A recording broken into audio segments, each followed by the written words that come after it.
Hi, everybody.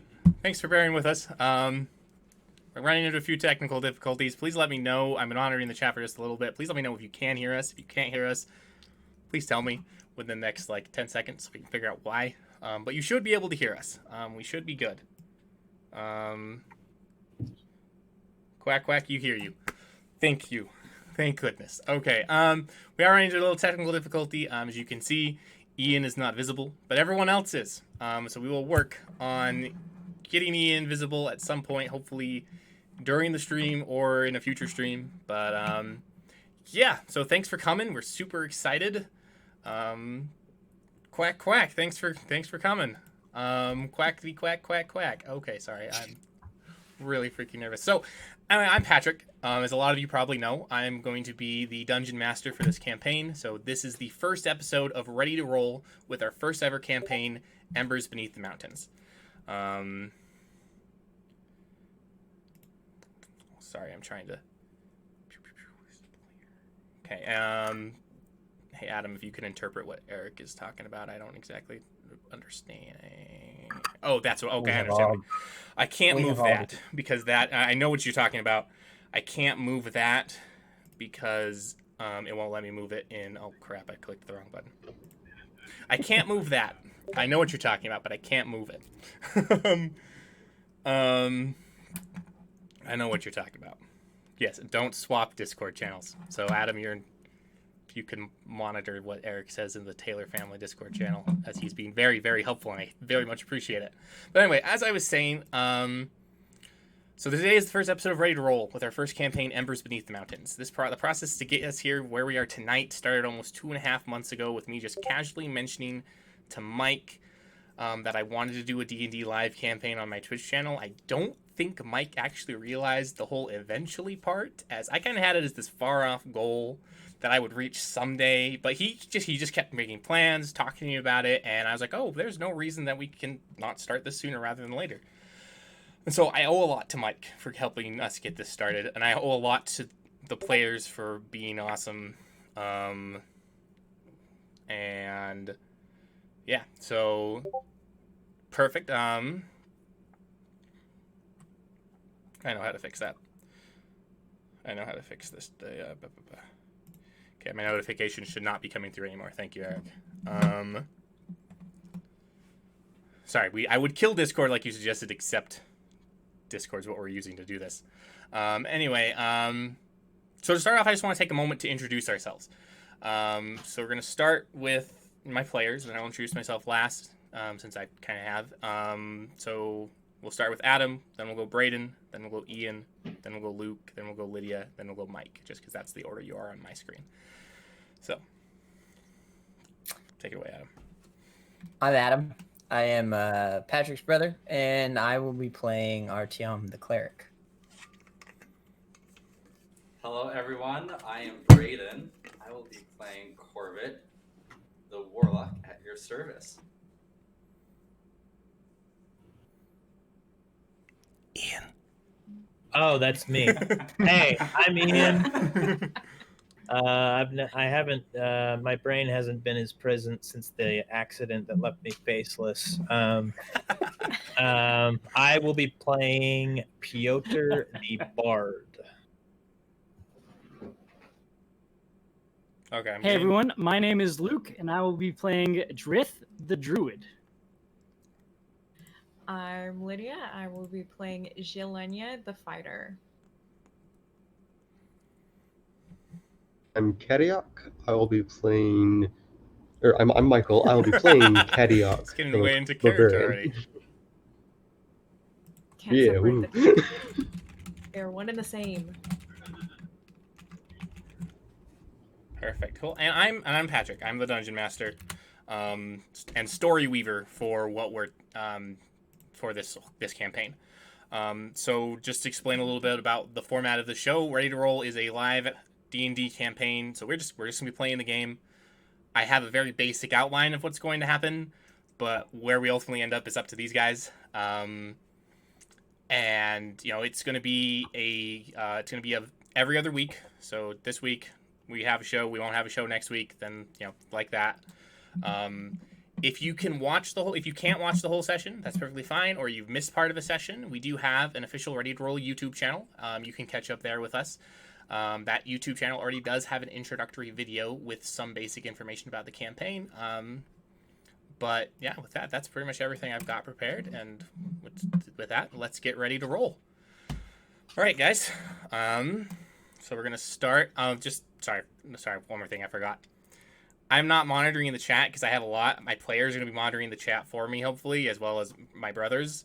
And they're going to be letting me know stuff. So I'm not monitoring the chat, and I'm the one who has control of stuff. So if you're like can't hear, please be a little bit patient because I'm not looking at the chat because I have 1,000 things up on my screen to be looking at. So anyway, yeah. Please be patient with us because since And the you're first time. about to have some player shenanigans. Exactly, too. that too. So I'm dealing with what my players are doing. I left my books in my closet. Give me a moment. I have to grab my D&D books. Hey, Brayden, I think people were saying that you might be a little quiet. Okay. Okay. Anyway, all right, guys. A little bit better. Is that any better? I think can hear so. you fine. Okay. Yeah, chat saying yep. People in the chat.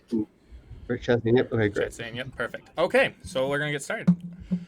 So, your nightmares are filled with sensations of flying and falling. You soar through an inky blackness, feeling almost claustrophobic as it crushes around you.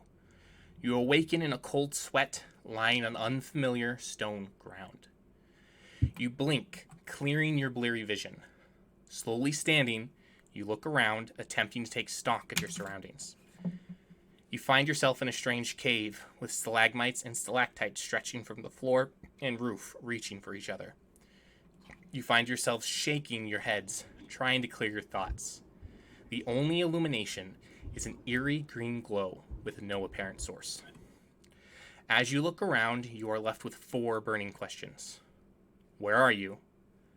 How did you get here? Who brought you here? And how in the blazes can you get out? No, wait a second. Make that 5 questions. Who are these strangers around you?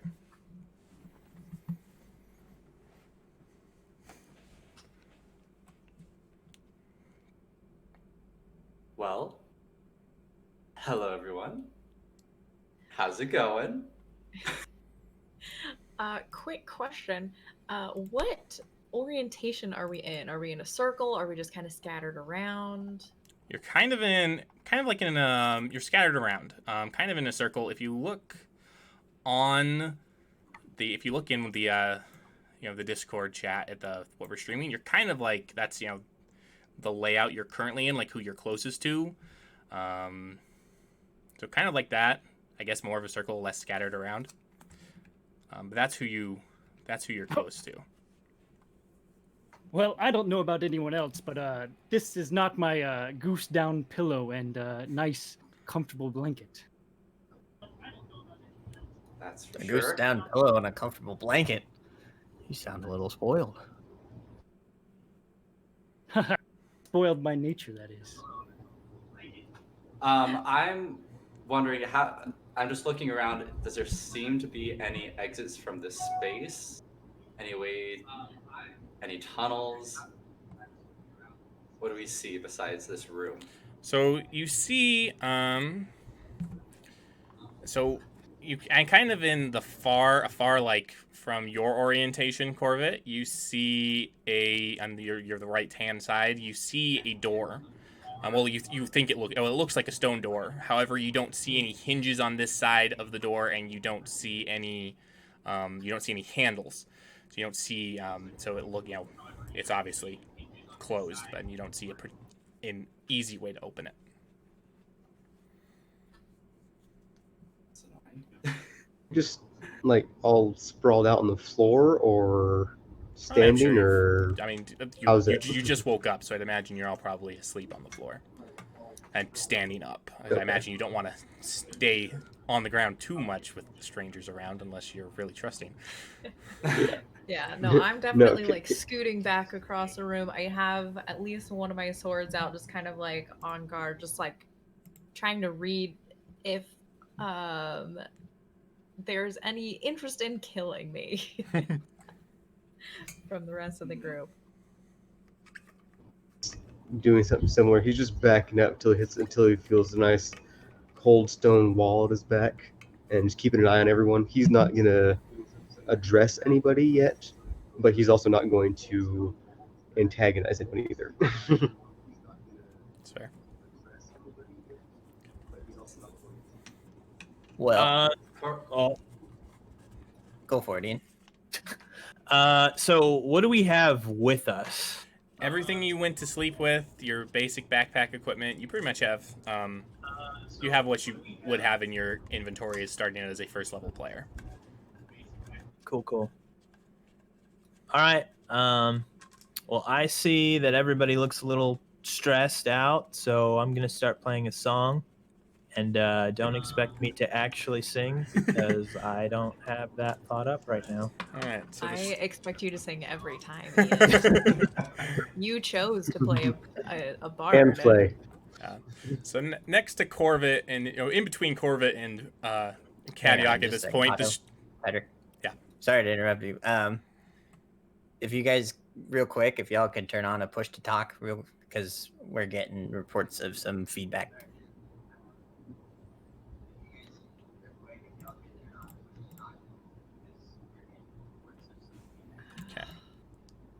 I don't actually even know how to do that. I've never done that before. Settings, voice and video, and then it's right there, input mode.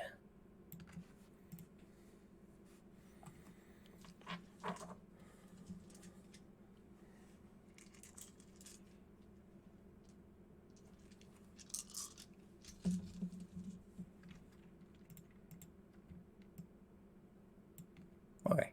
I don't see any active green besides me, so I think we're probably good to go at this point. Okay.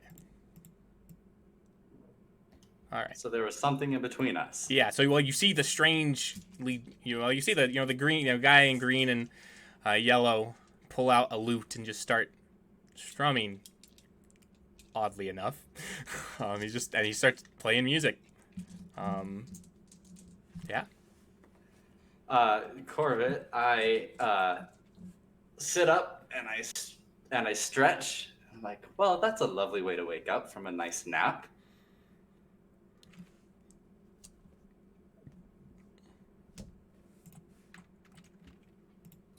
Ah, crap! Press the wrong button. What instrument are you playing, Pyotr?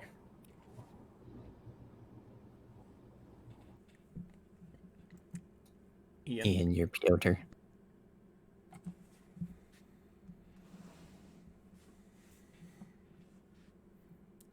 We may have The lost silent type, I see.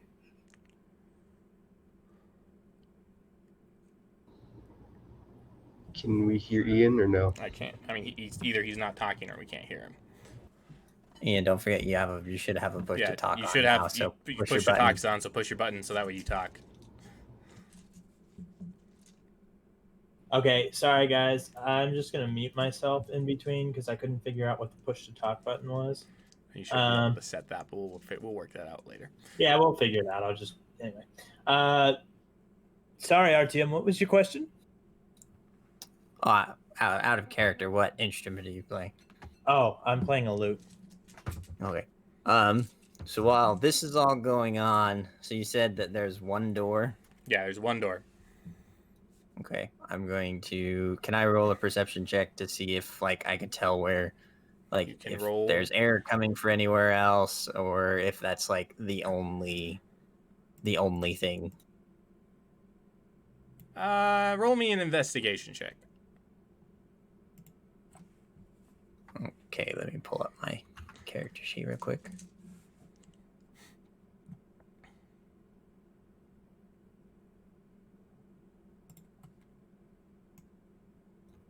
I got a 20. Yeah, or excuse me, not a 20. Sorry, 19. What a way to start out. 19. First roll of the campaign. There we go. Perfect. All right, so you don't feel any other additional sources of air leading out. You just see that one singular door. Okay. I'm gonna furtively look around at my companions, and then I'm gonna go walk over. I'm gonna tap on the door with my warhammer and try and get a feel with how solid it is.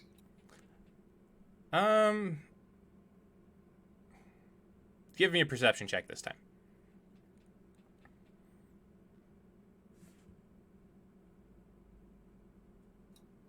I got a 16. Perfect. So it's old but it's a stone door. However, you believe that it's old enough that if you and maybe one or two other people pushed against it, that you could probably break it off its hinges and move into the next area. Okay. I'm gonna look around at my companions. Artyom, Hang on, you don't know my name yet. You all seem very comfortable with the idea that we have all been mysteriously kidnapped during the night. This I seems mean- very strange to me. I'm trying to get out of here. Oh, is this not a custom of this land? I figured this was just like a tour guide kidnapped us or something. I don't understand what. Oh, is this not normal? Were you following a tour guide before you went to sleep? I don't understand why we are all standing here staring at each other. I will go to the door. I did. He just took some of my money and then he left, and I assumed it was just like a night ghost tour or something. No, I don't think those are. I've never been to one, at least. That would be something new. Oh, I've never heard of such a thing. Maybe that might be a good business idea. I don't know. Who knows? Be kind of fun. all right. Well, I want to get out of here then. If we're not supposed to be here, I see that you're trying to rip a door off its hinges, sir. So I would be delighted to help you with this. Okay, and then I'm gonna. Zhelaniye, Are you talking to me? Zhelaniye, you went over to the door. Yes, as well, I am. right? I forget to. I don't know your name yet, so I don't know how to address you. I'm gonna nod at you and say yes. If you want to help me try and knock this door off its All right. hinges. All right, let's do this. Excellent. I will try as well. All right. I'm gonna stand behind them, and you guys got this. I believe in you. Okay. Well, so out of character, Adam, do you have the gold cloth across your eyes? Yeah, I do. Okay.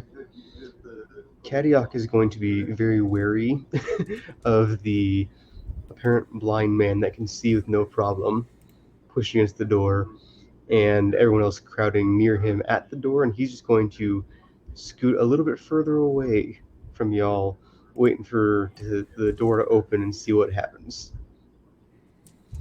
okay. All right. So pick one person who's going to actually be the one who makes the check. Everyone else will be giving him advantage. How strong do you look? On a scale of 1 to 20, how strong do you look? I mean, I'll go for it since I rallied the troops around the door. Okay, then Artyom making all the checks this evening. Give me a strength check. You have advantage with the help because of the help of Zhelaniye and Drith. The cheering doesn't help. The cheering, as much as appreciated as I'm sure it is, it doesn't do much to actually like push a door. Maybe it hits strength. Maybe it strengthens his will, but. And do you want just a flat strength, or do you want like an athletics, or? Yeah, it's flat strength.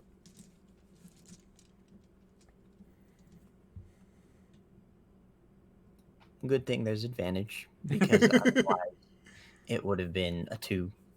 But I got a 15. Okay. So it's an effort. The three of you are pushing as hard as you can, but eventually on the right-hand side of the door, you feel something crack, and the door pushes open and falls flat. Dust plumes up from the ground, and you find yourself looking into another room. In this other room, it's illuminated by the same eerie green glow as the room that you've been in before. Again, no apparent source. It's just green light, and you're like, there's nowhere, don't know where this light is coming from, but there's green light. In the center of the room, you can see an ominous and kind of a dark altar, like a dark stone altar sitting there.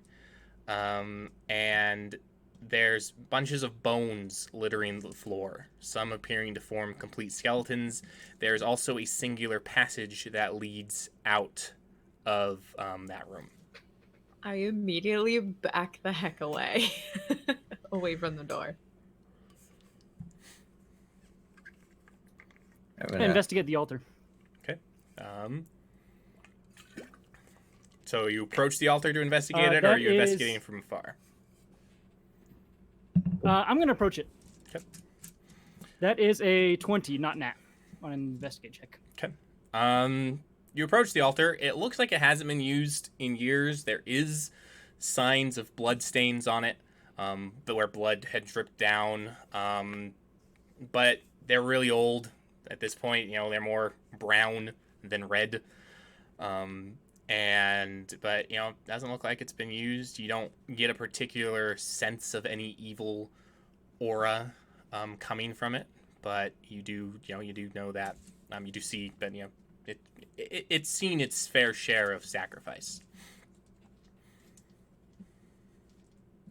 I pat it and say, "It's okay, guys. I think this guy's been out of commission for a while. The blood here is quite old."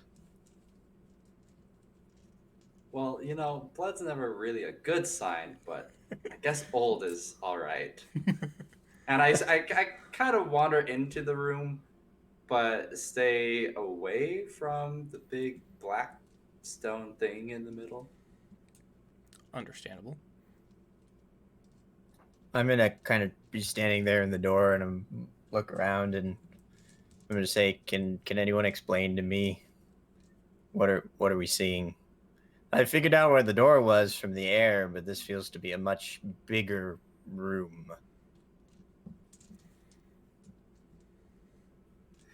You would be right with that, and just, you could take off this blindfold. That might help.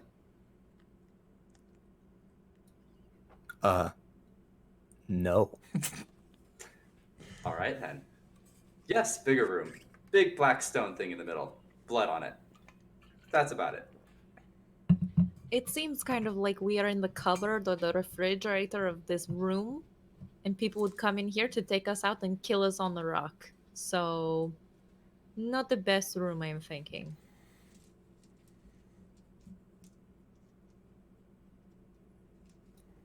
What are Kadiock and Pyotr doing? Well, after seeing Zhelaniye back up quickly once the door was opened, and then seeing the others go in and hearing the various descriptions of the bones and the altar and such, Kadiock is going to heft his maul and walk slowly towards the door. Once he's in the room, he's going to prod a few of the skeletons, make sure they're not moving, and then going to make a quick exit towards the other door, the other side of the room. So towards that singular passage. It's not a door, it's just a passage. It's just like an archway. Okay, cool. So you just head towards that archway. You can see that the archway keeps going down. It kind of twists at one point off to the left, so you can't really see what's beyond that. But it keeps going.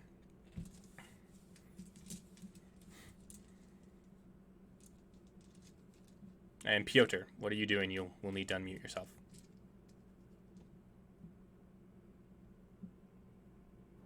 As the passage goes down. I'm sorry, I didn't hear Sorry. that. Like, what was that last part? Is the light still stable? Like still? Yeah, it's brightish green. Light. It's green. Yeah, the eerie green lights all the way down. Yeah. What were you saying? What are you saying, Pyotr? I'm just cautiously kind of looking around. I'm a little shell-shocked, kind of trying to stay with the group, not really sure what to make of the situation. Okay. I'm just kind of wanting to take a quick look at each of the random strangers and just kind of like quick judgment call of which ones I think might be like dangerous. All right. I am very dangerous. So I mean, if you look at, you can clearly tell based off of a few things. You can tell, so start with Drith. You can tell that Drith isn't really from around here. He doesn't look like a Mordeviren. He's not around from here. Kadiock, he is already acting moderately suspicious, but he's also... You recognize him from as a Norsean, a dwarf Norsean from the north part of the continent, but again, not exactly a Mordeviren. Artyom is wearing things that point out that he's part of the clergy. So he is, so he that depending on how you feel about clergymen, that's something. He's part of the clergy, but again, he has that strange wrap around his eyes. Cor Vit is clearly nobility, clearly by the way he's dressed. Clearly, he's very fancy clothes. And then you have, the bard, the guy who's playing the lute. He's not nobility. However, he looks like he's accustomed to being around nobility. He carries himself in a very professional manner. But yes, but yeah, so clearly, but he's not nobility, but he looks like he's definitely used to being around nobility, if that makes sense.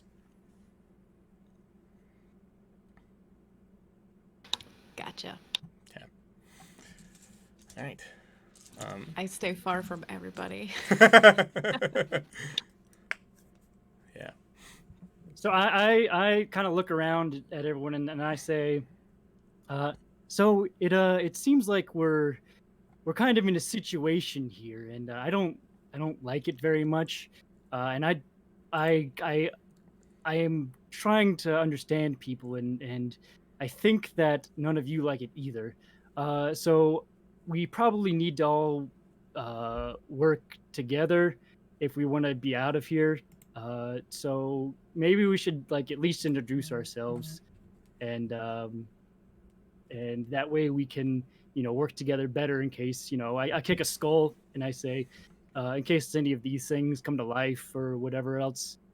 So I'll go first. My name is Drith Sabin, and I like nature. And how about you, Horn Girl? What's your deal? My name is Anya. I am just from around and I don't know anything about any of this stuff. Not an expert on anything really, so I don't understand why I'm here.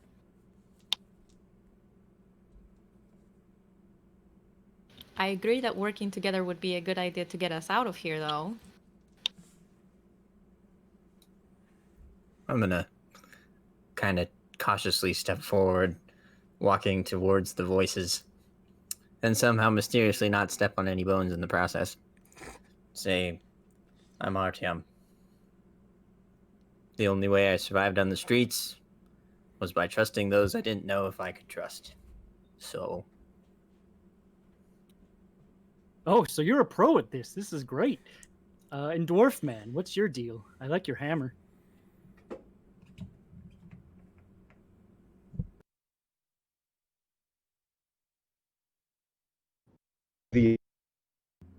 Of the skeletons possibly coming to life, Kadiock is just going to nonchalantly crush a nearby skull with his maul, just out of caution.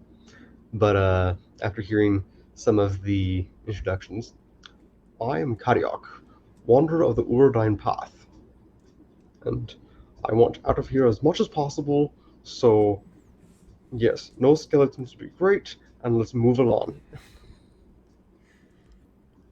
Out of character, I love his voice, just gonna say. The Urodine Path. You'll have to fill me in as we as we walk now. The name's Cor Vit, at your service. Nice to meet everyone here. And yes, I think getting out of here would be lovely indeed. Would sure love to be on my merry way.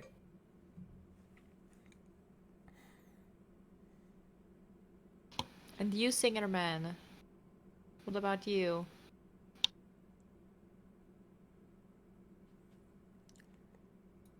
I'm a deaf mute. Just kidding. My name's Pyotr.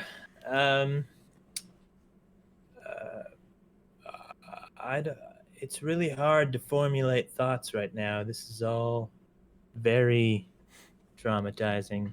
But I do government work. I play music. It's all interesting to meet your acquaintances.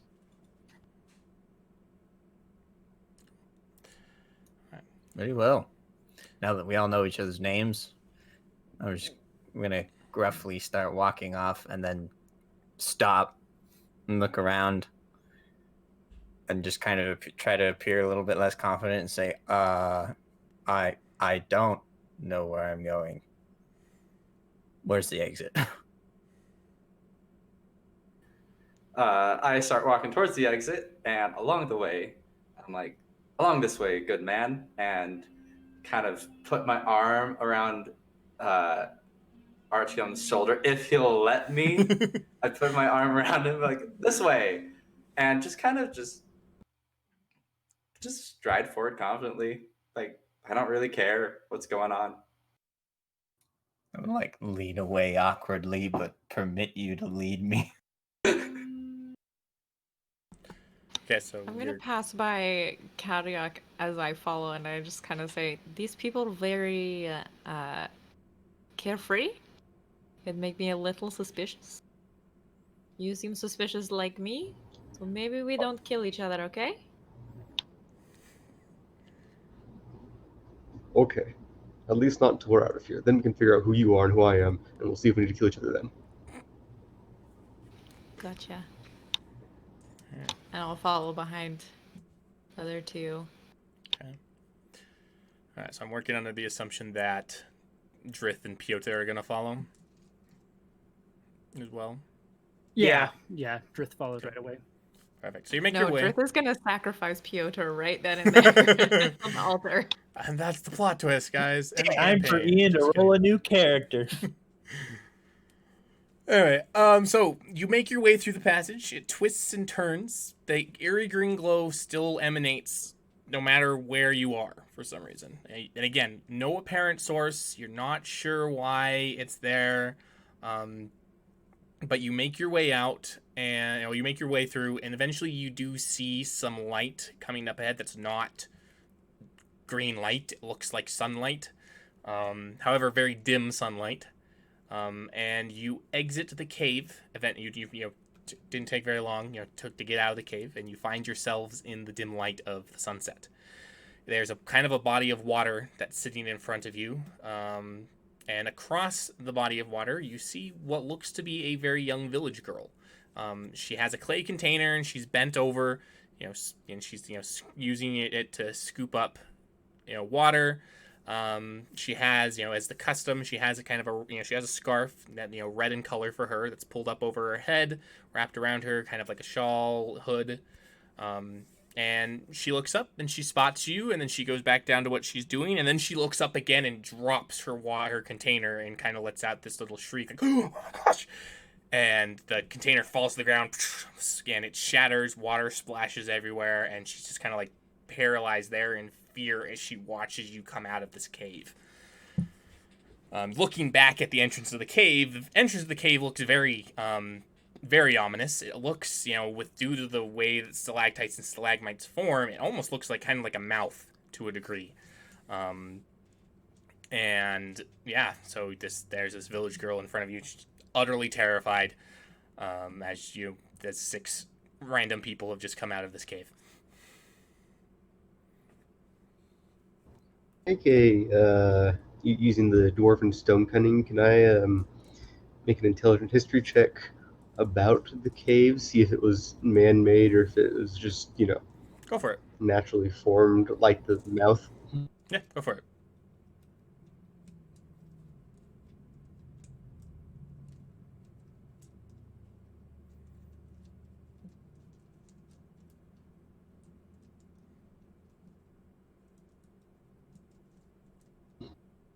Team. Sorry, what was that? 14. 14. Okay, you got to give yourself like a little 1, second 4, after 14. a little second after you unmute yourself, because your mic doesn't pick you up. So unmute yourself, wait a second, then start talking. So 1, Great. 4, 14. Looks natural as far as you can tell, except for obviously the area where there was the stone altar. The stone altar clearly was man-made, but everything, and the door, but everything else looks pretty natural. Like it had, like that's the way it formed.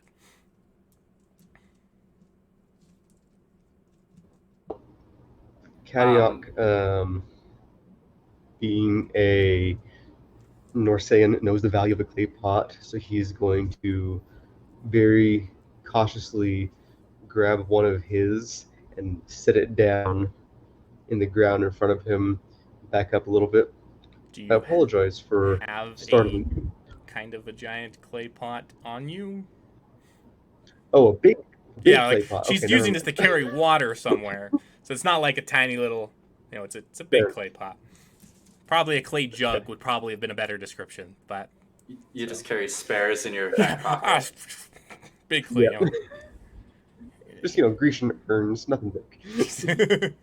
But you are still welcome to give the tiny clay pot to her if you desire.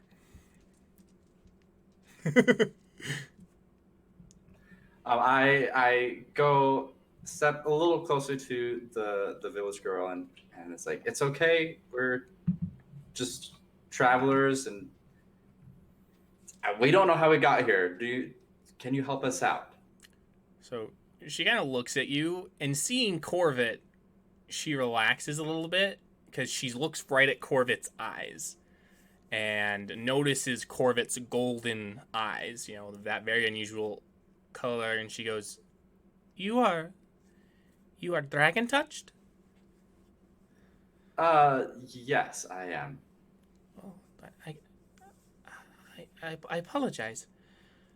Oh, no need to apologize at all. My name is Sasha. You see, it was very surprising to see you come out of that cave.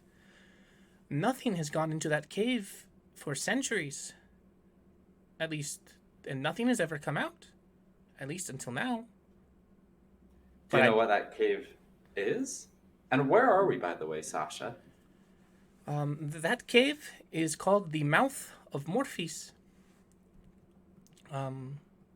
You are currently in the Valley of Polegorod.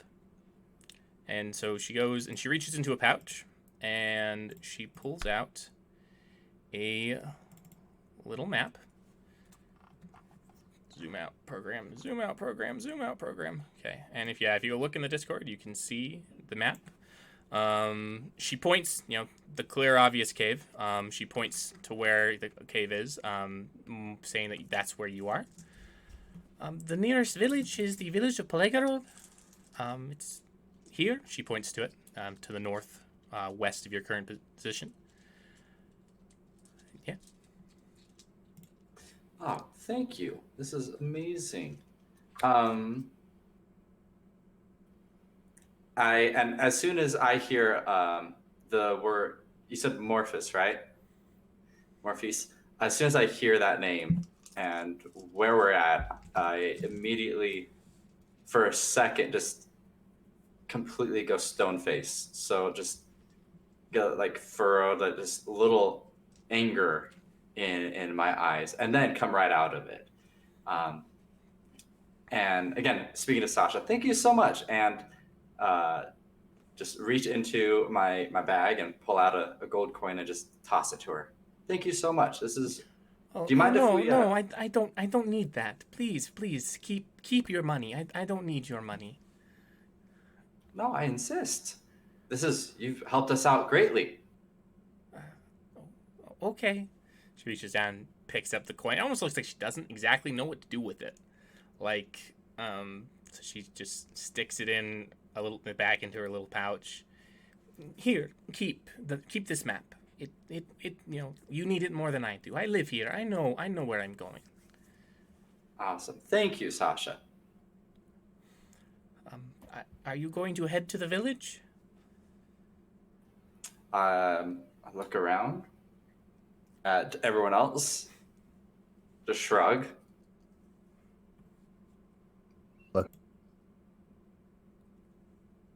I don't think we've got much of another option. We may as well. I'm a little suspicious of this girl being right outside. Who knows that no one has gone in for centuries? But I guess I will continue.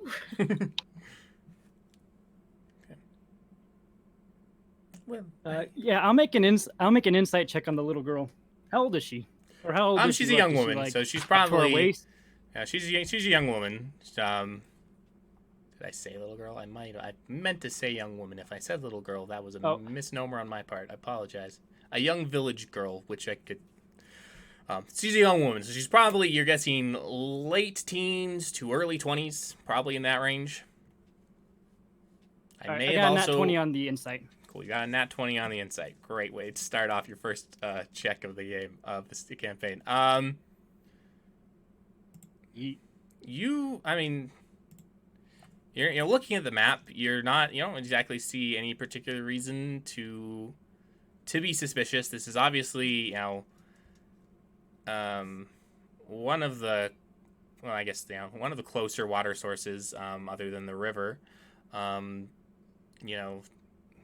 But it's, you do ultimately think it is a little odd for her to be out here by herself, and not accompanied by anybody. So that is a little odd, but there's ultimately nothing that makes you suspicious of the girl to start. The girl seems fine. It's just weird she's by herself. Okay, so I'll go up to her and be like, "Excuse me, miss. Forgive me. I am trying to learn the customs and cultures of people everywhere in the world right now.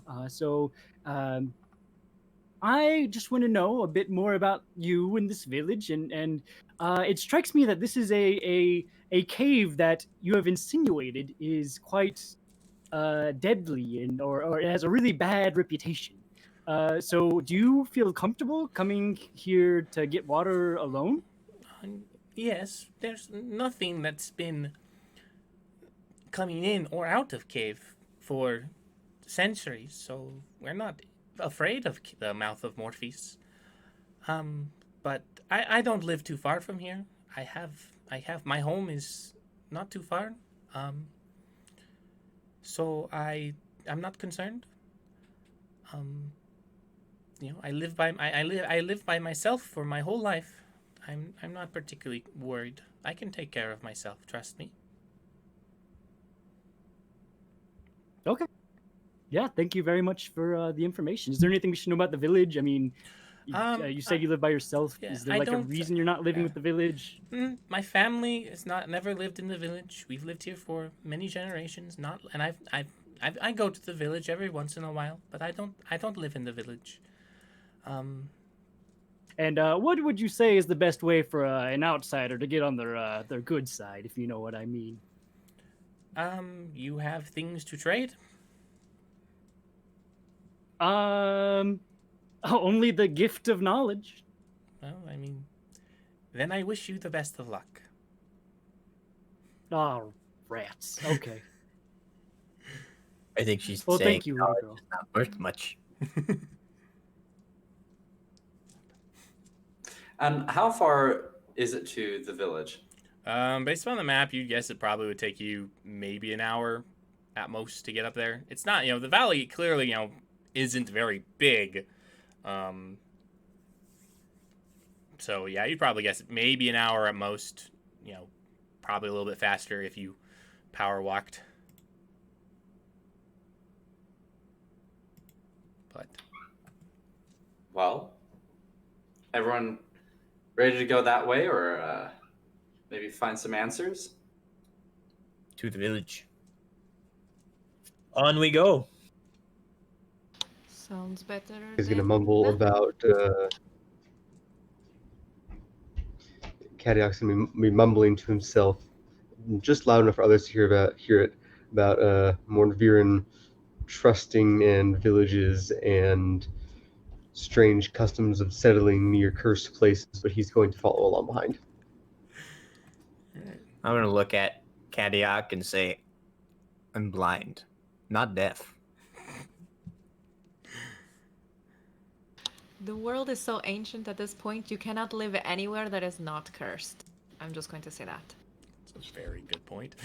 All right. But I am interested in knowing To where you all were before being in the cave, because I know at least for me I was many, many miles away. I also am very curious to know what day it is, because maybe we were unconscious for a long time.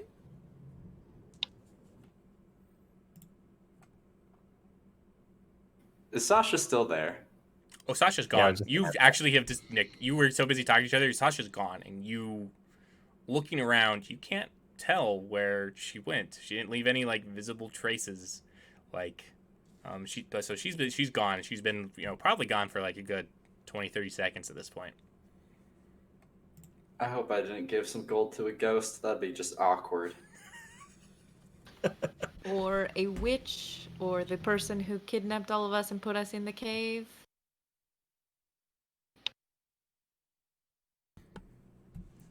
That'd be a heck of a money-making scheme, wouldn't it? Just kidnap people and have them give you money in a continuous loop.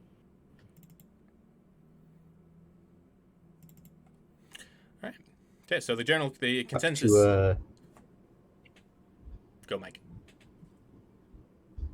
Kadiock to Artyom's quip about being blind, not deaf. He's just gonna respond, "Good." And then as far as where or to Zhelaniye, saying, "I was many miles to the north in the midst of a sacred grove, and now I'm here, not in a grove, in a cursed cave with strangers." Sounds exciting. I And mean, with I will that- be very honest, I don't think I was in a much better place than here before.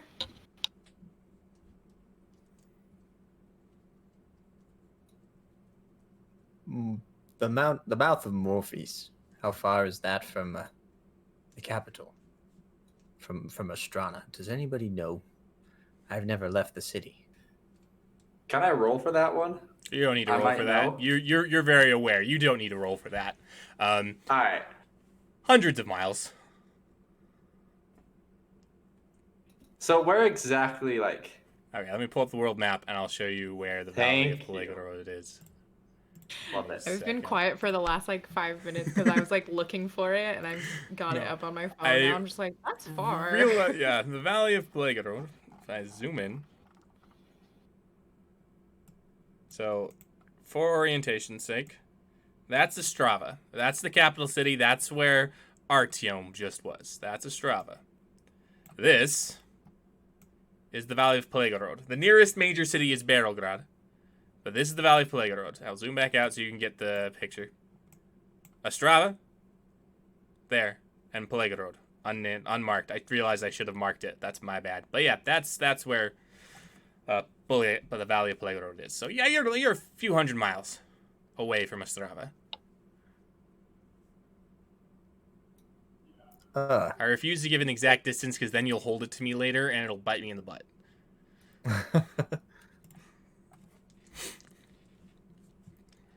So a lot of walking.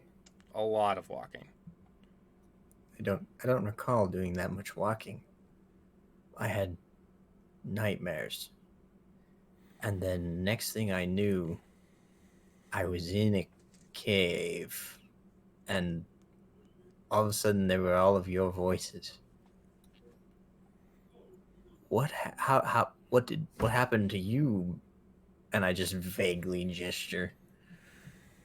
And I'm guessing we're walking as we're going. That way we're making some progress and not just standing staring at each other. But So how did wisdom's you your all highest end up stat. here? There's falling, flying screams. Yes. So you're the one who gave me the nightmares. I could tell. No, I have the same one.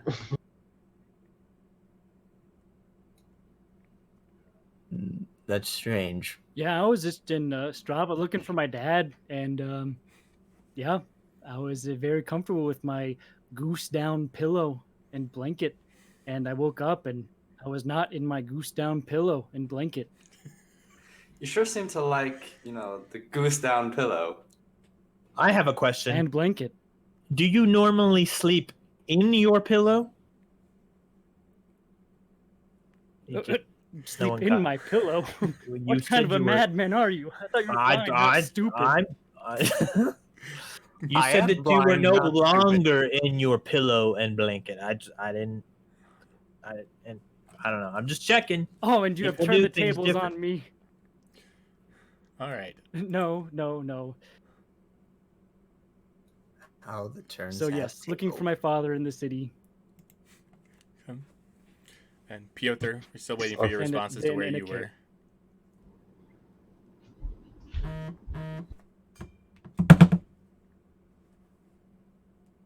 A speaking stone. Pyotr, we're still waiting on your responses to where you were before you woke up. Oh, sorry. I was seeing to my emissaric duties. Is that a word? Uh, Emissaric? Is that a word? I don't know. I was gonna look it up, but on second thought, let's just it is. It's there. It's in your don't look, but it's in your dictionary. Okay, I'll believe you. Yeah, I think anyway. And yeah, I was going about my duties, and I went to sleep at night, and somehow I arrived hundreds of miles away from where I thought I was. But it's gonna be great. We're gonna figure this out. It's gonna Mm-hmm. All right, so you keep talking as you travel. Gonna return to the valley map real quick. You keep talking as you travel, following. Eventually, you hit a road, a cobblestone road, and it goes north. You turn north and you begin to follow it. Probably for a good, another 45 minutes. And it doesn't, at the end of the 45 minutes, you start to approach the town. You see a wooden wall with a wooden gate at the southwest end. It's starting to get dark as you approach, and you see a group of men outside preparing to shut the gates for the night. However, they all stop as you approach, and they look at each other clearly confused. One of them comes up, starts making his way towards you. He's a larger man with a very thick, dark beard. There's a fur hat that sits upon his head, and he wears chainmail armor and a sword at his side. The frown on his face and the furrow in his brow clearly portray some distrust and a lot of confusion. He stops just a good distance away, clearly not wanting to get close. Who are you? What brings you to Polegorod? Just friendly travelers. There are trying no to friendly get travelers by. to Polegorod. Well, there are now. That's impossible. Friend, I understand that our arrival is somewhat unexpected. and as a Unexpected. matter- Unexpected, try impossible.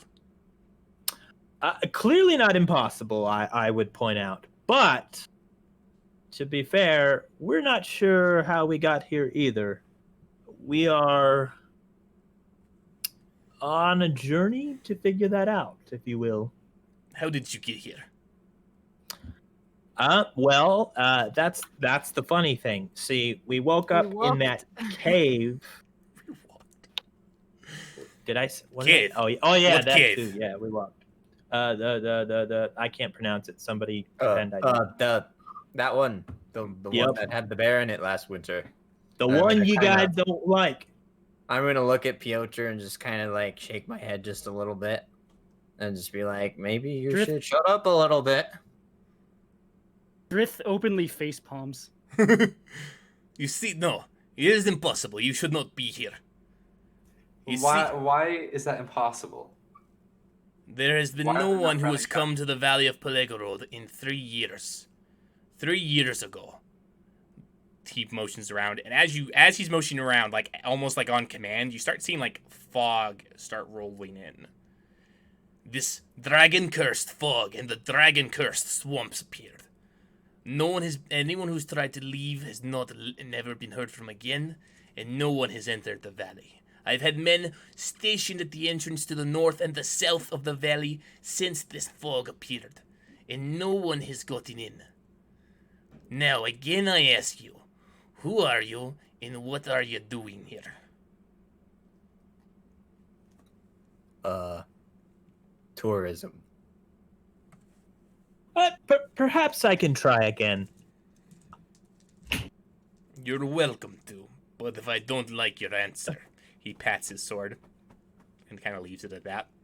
And you see that his men are kind of like approaching, like obviously like getting in defensive positions. You also are becoming aware of looking around. You see wooden palisades that you hadn't noticed before, like spikes at the front. Like this village is clearly prepared for a fight of some reason. I'm gonna unstrap my rapier sheath and place it on the ground in front of me. Listen, friends. I understand your concern. But quite frankly, you and we have the same concern, the same mystery to solve. If you would allow us, or if you would join us, or point us in the direction towards someone who could, we would like to solve that mystery. Strangers aren't trusted in Pelegorod. DM, have I heard of this area before? This area is very Like- famous. This area is the battle where the area where the battle of the deciding battle of the ancient war took place. This is the Valley of Pelegorod, where Zhelaniye and Morpheus fought, in their dragon forms against each other. So this is a very famous area. And it seems very, very unusual that no one has been here in 3 years and that the rest of the Empire hasn't heard about the fact that no one's been here in 3 years. I mean, you do know that it's not exactly been, the Valley of Pelegorod doesn't really have anything going for it besides being a place of religious significance. It doesn't really have any good resources. It doesn't really, this isn't really, so like, it's not like a lot of people come here. But yeah, you've all, except maybe Drith and Kadiock, have heard of the Valley of Pelegorod.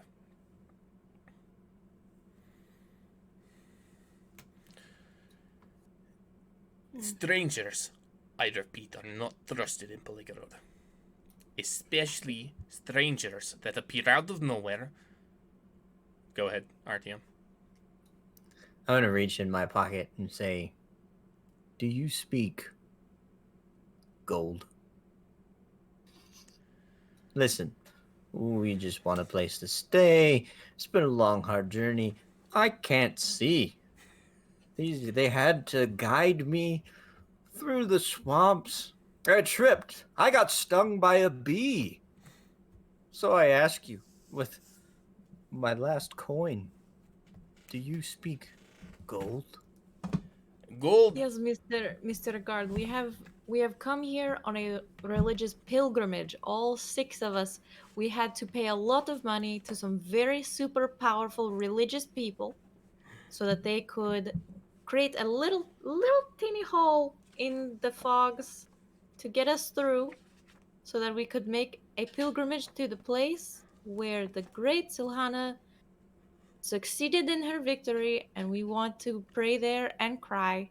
All right, I'm gonna need. So please don't make us cry too early. I'm gonna need a Much deception crying. check. Deception versus the sheriff's insight. Let's see. Oh, I wish you luck. Wait, can I give a help action by like turning my facepalm into pretending I'm weeping? Sure. We'll say yes. You can give a help. I almost face palmed. So Zhelaniye has advantage on that check then. That's a 19. Liars. I step forward. I lock gazes with the guard, the man, the sheriff, and say, "There will be no need of Don't shoot violence here." And there's no need for violence. We are here to help, and we're really here to figure out what's going on. We want that as much as you do.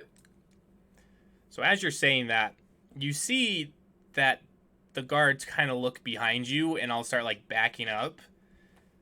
And, you know, the sheriff obviously has made eye contact with you and kind of this look of recognition in his face. And then he looks behind you and he says, well, if you're here to help, now you get to prove it. The dead rise again, and they're coming for this town. And you turn around and you see skeletons and zombies are marching towards the gates of Plague Road. And that is the point where I ask everyone to roll for initiative. Just need Mr. Gold Eyes to come and like stare at the zombies, make them go away. I rolled Kadiock is so gonna good. I don't have good stare at- deception, so. So I was going to ask how many do we see right now? So at this point, the guards kind of break off and start engaging different groups. You all can see, if you look on the map, the battle map, you all can see 7. So you see 4 skeletons and 2 zombies are currently unengaged. Man, dang. All right, they sucked at initiative. All right, Artyom, what did you roll? 18. Anya, since that's the name you decide you're gonna tell your friends. What did you roll? 22. Kadiock.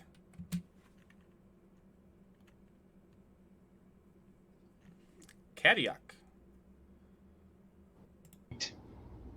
8. 8. 8. All right. Cor Vit. 10. Drith.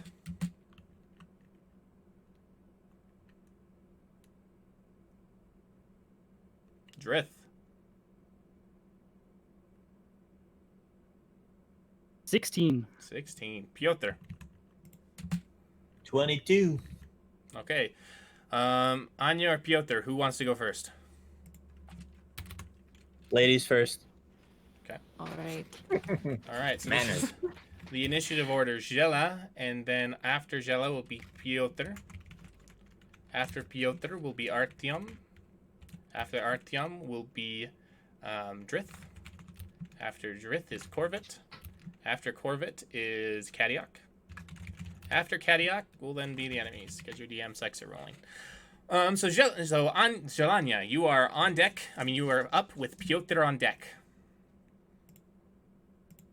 Oh, that's me right in the middle. And you are right in the middle there. Yep. All right.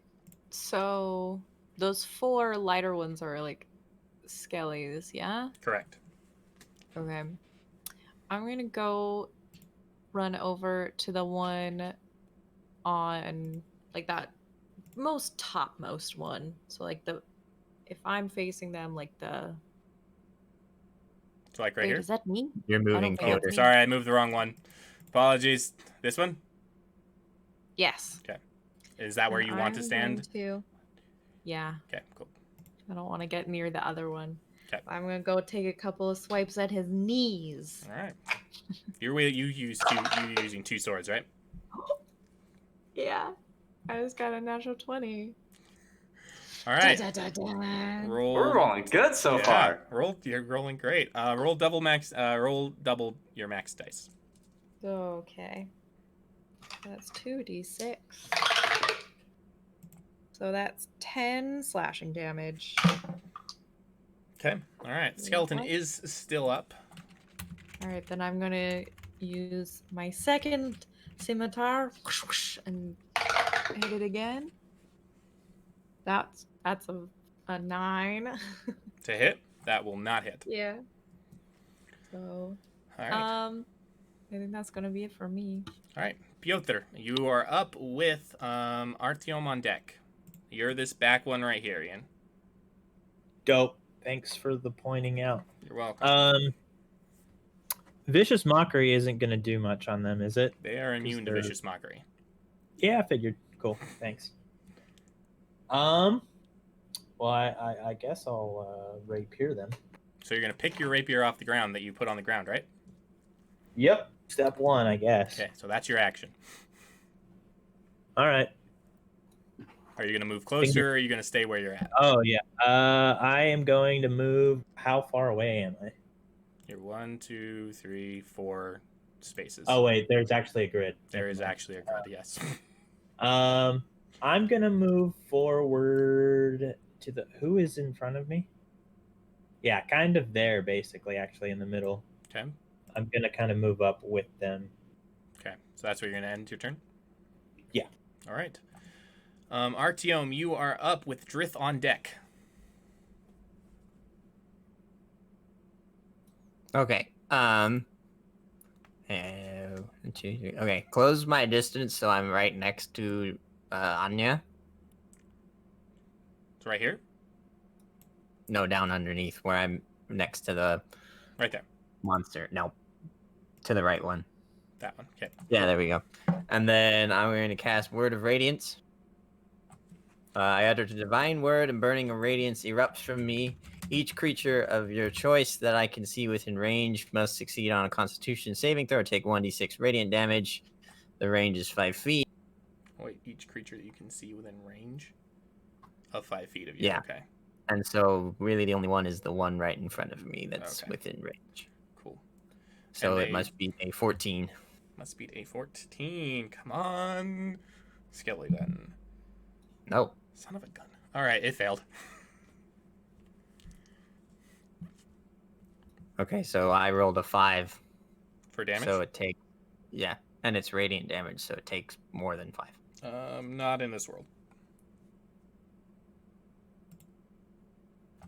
Okay. All right. Drith, you are up. Cor Vit, you are on deck.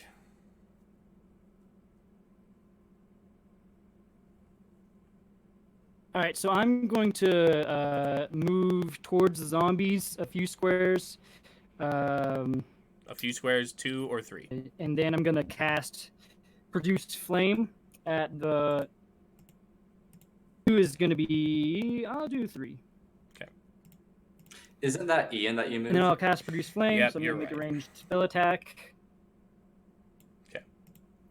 All right. Range. Okay. Produce flames. Oh, jeez. I got an 11 to hit. Yeah, that will not hit. All right. Cor Vit, your turn with Kadiock on deck. All right, I will go. I'm assuming this is north of Anya, like 10 feet, just like kind of. Like Yeah, right yeah, there? right there. And then I will cast Eldritch Blast. So hold on. A 13. That will hit. Yes. Hold on. And you're hitting the one that Anya hit. That on. Yes, I should have said that. The one that Anya Okay, hit. cool. All right, roll for damage. 7. Okay. All right, so as this, you extend, what color does your Eldritch Blast manifest as? Oh, it's totally blue. We know that. Yeah, that's what I thought. So you point your, the way I'm imagining it, correct me if you're wrong, you kind of like fling your spear at them, and this blue energy courses up it, throws itself at the skeleton. It hits the skeleton. You watch as the skeleton shatters to pieces, bones flying everywhere. Anya kind of has to like shield her face a little bit to prevent herself from getting hit by the splattering bones. Quick question: those palisades, we can't walk through those, right? They are rough terrain and possible damage taken if you walk through them, since they are spiky. And then after that, can I move the 5 feet diagonal up left? Yep. From where I'm. Thank you. You're welcome. All right, Kadiock, Run you're away. next with the enemies on deck, because your DM can't roll. We appreciate it. So,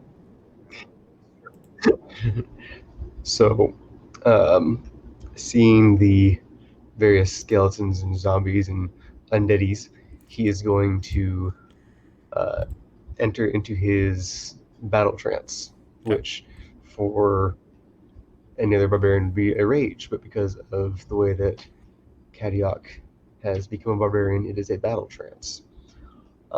So bonus action there, and then he is going to rush forward down to the bottom skeleton, bottom zombie, whatever that one is. Right here?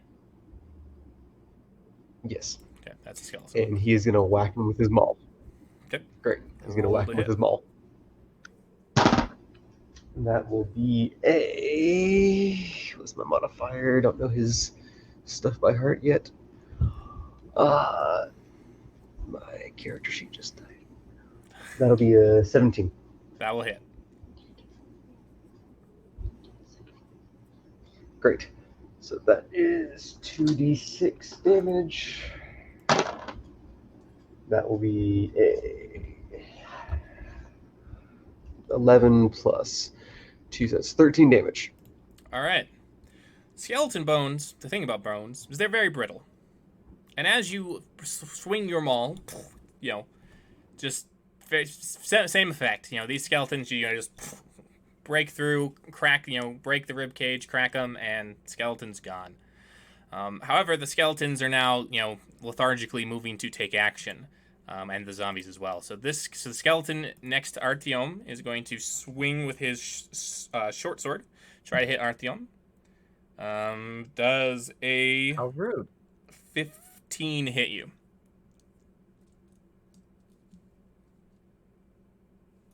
Nay. All right. Okay. This skeleton's going to take a swing at Drith.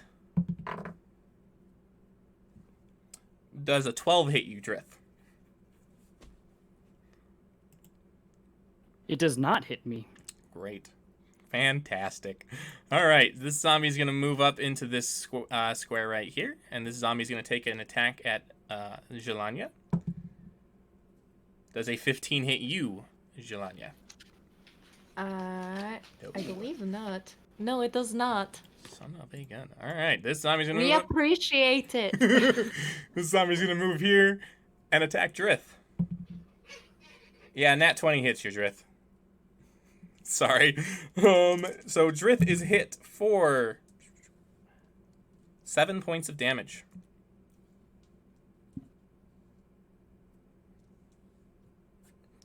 Slash All right. piercing damage. No piercing problem, damage. I say as I cough up blood.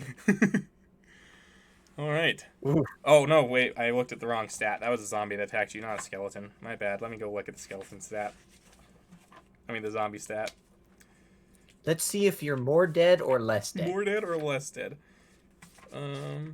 We'll just stick you with this. We'll just say it was 7 damage, but it was bludgeoning because it was a zombie. We'll stick with the 7 damage. But all right. Where even is the zombie? All right, cool. It is now back to the top of the round. Zhelaniye, you are first with Pyotr on deck. Do we do flanking rules in this campaign? We do. All right, then I'm going to come around to flank the zombie between me and the blind man. And I will try and hamstring him with double swipes across the back. All right, roll the hit. That's a 2 for a 7 to hit. Oh, wait, but that's with advantage. The next roll is a 19, so That that's a 24. Definitely hit. That's 8 points of slashing damage. And the second attack... Oh, dear. Where's my other dice? It's a 16 to hit. That will also hit. Alright, so that one is also 8 points of slashing damage. Okay. All right. Zombie is still up. Ugh, Pyotr, it's your Please. turn. dead things don't want to die again. No. Generally not. All right. I am going to close distance. Can I? Yeah, I can. So like right here? Yeah. And I guess I will stab. Okay.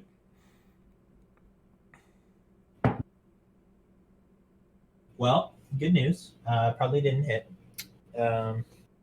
You'd be surprised. That is an 8 to hit. That will hit. Nice.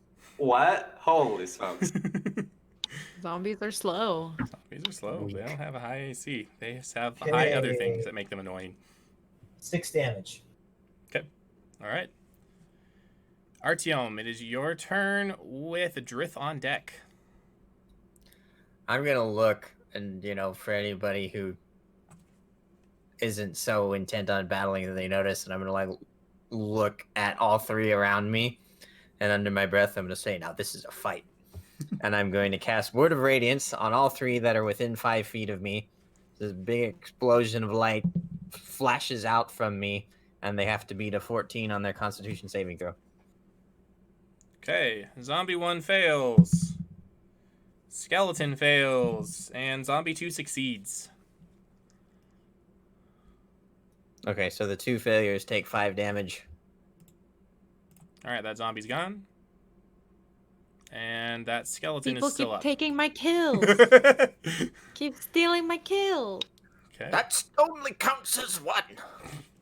Alright, Drith, it's your turn with Cor Vit on deck.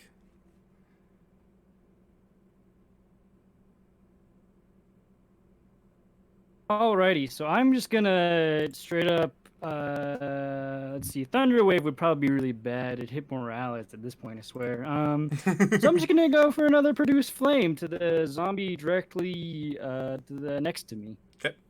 Alright. Oh. Alright, 14. 14 will hit. What is that? Oh, thank goodness. Alright. And that's gonna do 8 points of damage. Okay, zombie is still up. Cor Vit, it is your turn with Kadiock on deck.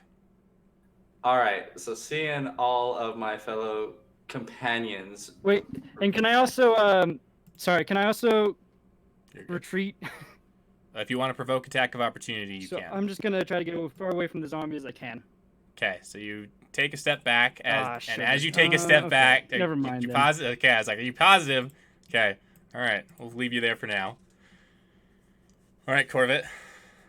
All right, so as I see my fellow companions just in there brawling, I feel the urge to join them. So I go attack that skeleton, fit in that slot right there, perfect. With my spear, my glorious gleaming silver spear with colorful runes etched across it. All right, let's see. And 15. That will hit. Yes. Ah, yes. Okay, 6. And that is 8 damage. Okay, that skeleton is out of here. All right, so far we have the kill. So you kind of like it's a spear, so you're kind of like more using the spear as a staff at this point to like swing and hit it with the haft of the spear. But you manage to with the end of your spear just pop off the head of the skeleton, and it goes rolling, and the body like collapses to the ground. And so far the kill count is 2 Cor Vit, 1 Artyom. With Zhelaniye very frustrated, she keeps losing her kills. It is now the turn of Kadiock with the enemies on deck. Unless you have anything else you want to do, Braden. Nope, I'm staying there. Cool. Great. Well, let me get this closer. Kadiock is going to just go ahead and move on up the line and hit the next guy. All right. So are you actually moving, or you're going to stay where you're at? You're going to move? Yeah, I'll move closer. All right. Close the gap. Okay, roll to hit. Okay. So hit with the maul. That will be 13 to hit. That will hit. Great. And that'll be another 12 points of damage. All right, so it looks like the zombie is about to die. However, his undead fortitude kicks in. So you did how many points of damage? That's very important. How many points of damage did you do? 13. I rolled 13, but I did 12 points of damage. So Okay. 13 to hit, 12 points of damage. Okay. All right, the zombie is still standing. He looks very, very bad, but he's still standing. It is now the turn of the enemies. The zombie is going to make attack on Artyom. Does a 19 hit you, Artyom? Just barely. All right, that is going to be 6 points of damage. As his claws, scratch at your neck. And wait, what was that? You're unconscious? No. Oh, I was like, what? I'm dead. What? Oh, okay, the skeleton is going to make an attack on Drith. Does a 19 hit you, Drith?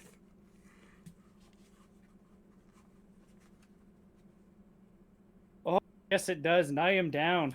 Yeah. Can we get an F in the chat, please?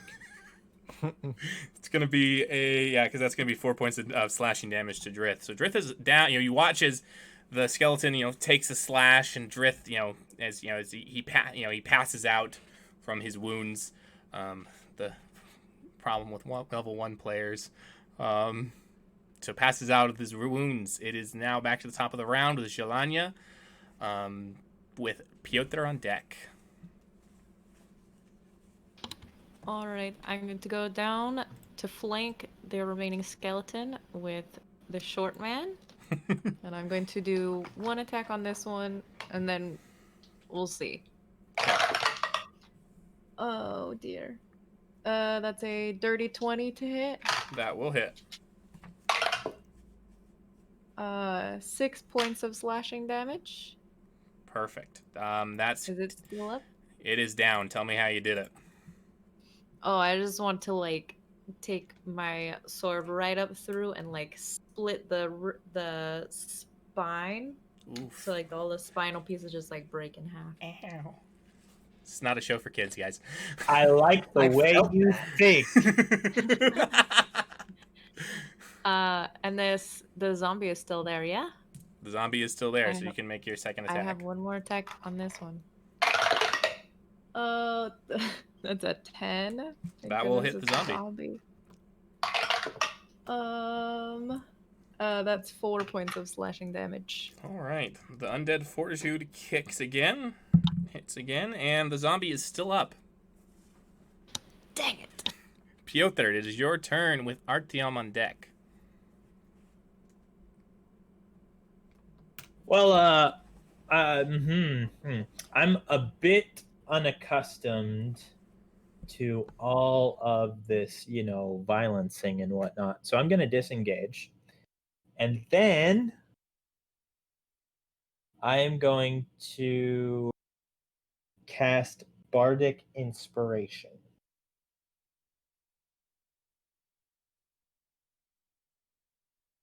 Am I muted? No, I'm not. Good. No, we can. I'm muted. Sorry. I'm muted. Sorry. So you're taking the disengage action, and then you're giving your bardic inspiration to who? To. Oh wow! I should really commit people's names to memory, shouldn't I? I am going to give to Zhelaniye and wait, who is unconscious? Because they clearly don't. Drith is unconscious. Drith. That's what I thought. Drith. And Artyom. Wait, no, I can only do one at a time, correct? Yeah, no, just kidding. I just read it. Okay, It's one at a time. Sorry, Zhelaniye it is. So, Artyom is next in combat order. Zhelaniye is at the top of the round. let's do Artyom. Okay. That's what I meant. That's what I said, right? Yeah, that's I exactly don't what you need your said. dirty inspiration dice. No. Okay, so you have a D6 inspiration dice, Adam, that you can roll either before or at, but you have to roll it before the check success or not has been announced, but you can roll it for a check. But it has to be before whether I announce it's been success. I will pause and wait a moment to wait to see if you decide to use it. It has to be announced it has to be done before I announce whether you succeeded or not. All right, Artyom, it is your turn with Drith's death saving throw on deck. I'm going to kind of look furtively around real quick, and I'm going to reach over and cast Cure Wounds on Drith. Okay. And so he regains a number of hit points equal to 1d8 plus my spellcasting ability modifier, plus 3 due to being a Disciple of Life. So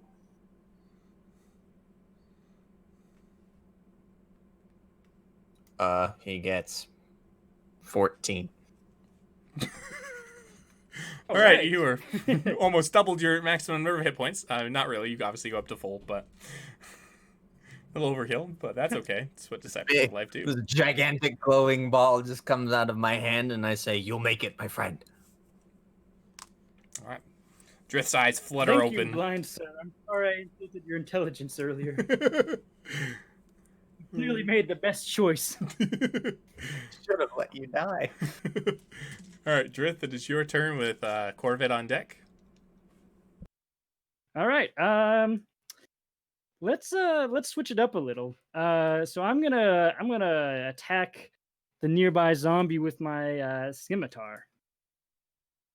And there's a 20 hit, dirty 20. Okay, that will hit. All right. That's a 6. 6 damage. Okay. Yes. And the zombie fails his Constitution check finally and collapses to the ground.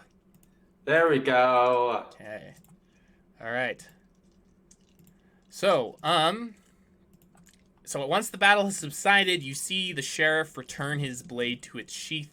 He scans the battlefield. He says, "Get the wounded to the inn to be cared for." He then approaches you. I appreciate your help. If you had been here, it would have been much worse. I apologize for my behavior earlier. You see, we don't get many strangers here in Polegorod. And so I'm not trusting of those that I do not know. But I appreciate that you helped us, and you have temporarily at least earned the right to enter into the city. There is an inn, if you so need a place to rest. I am Sheriff David Reznik. I am the de facto leader of this town. Sheriff Dresnik, you said? Reznik. David Reznik. Okay. Is he a human? He is a human. Yes. I'm gonna make an insight check to see if he's my dad. All right. Make an insight check, and just for that, have some inspiration. Dirty 20. Dirty 20. He is definitely not your father. He does not appear to be respectful of nature. Roll for a dad. I opened up the chat for just a second and saw roll for a dad check. That's what we're gonna call them from now on. They're dad checks. But anyway, like a dad joke. Yeah, exactly. He doesn't appear to be respectful of So nature. You don't see any of the symbols that you are looking for. And he also looks a little young. I look mildly to be your disappointed father. as I pass him. Cool. No.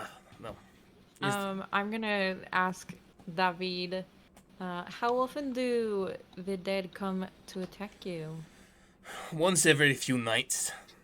Most of the time we have the gates shut and closed. Unfortunately, because of you, we were outside, and we had to most usually we are on the walls with bows and arrows, but we were outside and unable to get in at this point. But it's not terribly often, but it started at the same time as the fogs in the swamp. Now you understand why I was so skeptical. Do you usually talk with the dead? Do they show up and tell you stories and talk to you much? No, they do not. That is I valid understand your point. suspicions, but, talking people versus dead people, big difference in my mind. You are not wrong. There is difference. Until I run you through with my blade. But I go up to the sheriff and just extend a hand, kind of grab his hand, and shake it enthusiastically. Well, we're glad you didn't run us through. Thank you very much. I'm glad I didn't run you through either. We would not. There would be many more wounded if you had not been here. But again, the town is open to you for now. It is getting late. The only place that will be open will be the Cliffside Inn. If you need me in the morning, I will be at the town hall. It's where I am most days. So, is there anything else, any other questions or anything that I can answer for you before I go see to my men? Not anything that must be answered tonight. Questions for tomorrow, maybe. Questions for tomorrow. There are always questions tomorrow. With that, he turns around, he walks in, and you guys follow him. So you follow him inside. If you go look at our handy little program that I love, that is the wrong map. That's the town hall map. This is the town map. So this is the map of the town. I mean, you can clearly, it's not a very big town. You can see pretty much everything. Huh? Mike's waving at you. Oh, yes, Mike. Sorry, I'm not in the Discord. I can't see you right now. Yes, Mike. Before he goes inside, Kadiock is going to make sure to go around and crush each of the skulls from the skeletons and the zombies. Make sure that they are, not repairable at all. Okay. And as he does it, he eases himself out of his trance and shuffles back into his less hyper lucid state. Okay, sounds good. Cool. All right, we good? Anyone else have anything they want to do? If anyone want to loot the bodies? Let's be honest, it's D&D. Anyone want to loot the bodies? I will for sure. Okay. I want the loot. Yeah, I'll go loot. I'll loot with my loot. Okay. All right. So you look through the body. So you notice that your three of your companions, Pyotr, Zhelaniye, and Drith, have started rummaging through the bodies. How you guys feel about that is up to you. However, give me investigation checks.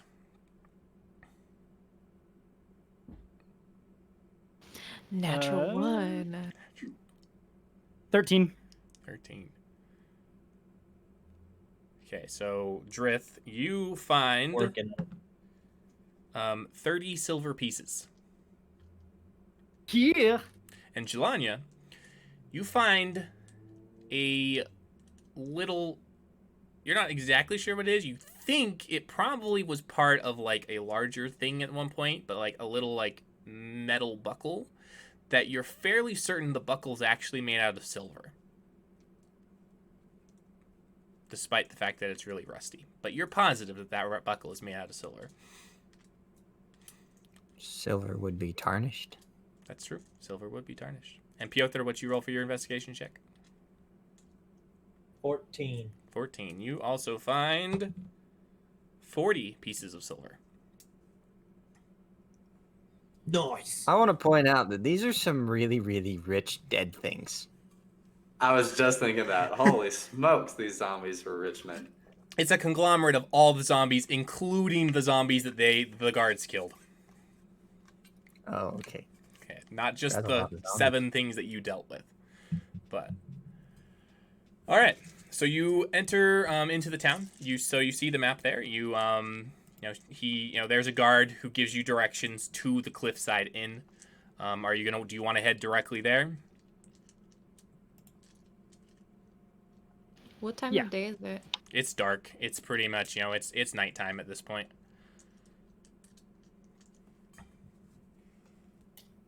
Sure, head to the inn, get a place to sleep. I like that. No, hopefully wake up in the same space in the morning. Yeah, let's do this nightmare teleporting thing. Okay. All right. We're gonna pause for a quick break. About 5-10 minutes. So people can use the bathroom, get a drink of water or something if you need it. So we'll be back in about 5 minutes, and then we'll pick up with them heading to the inn. Thank you guys for being here. We'll be right back.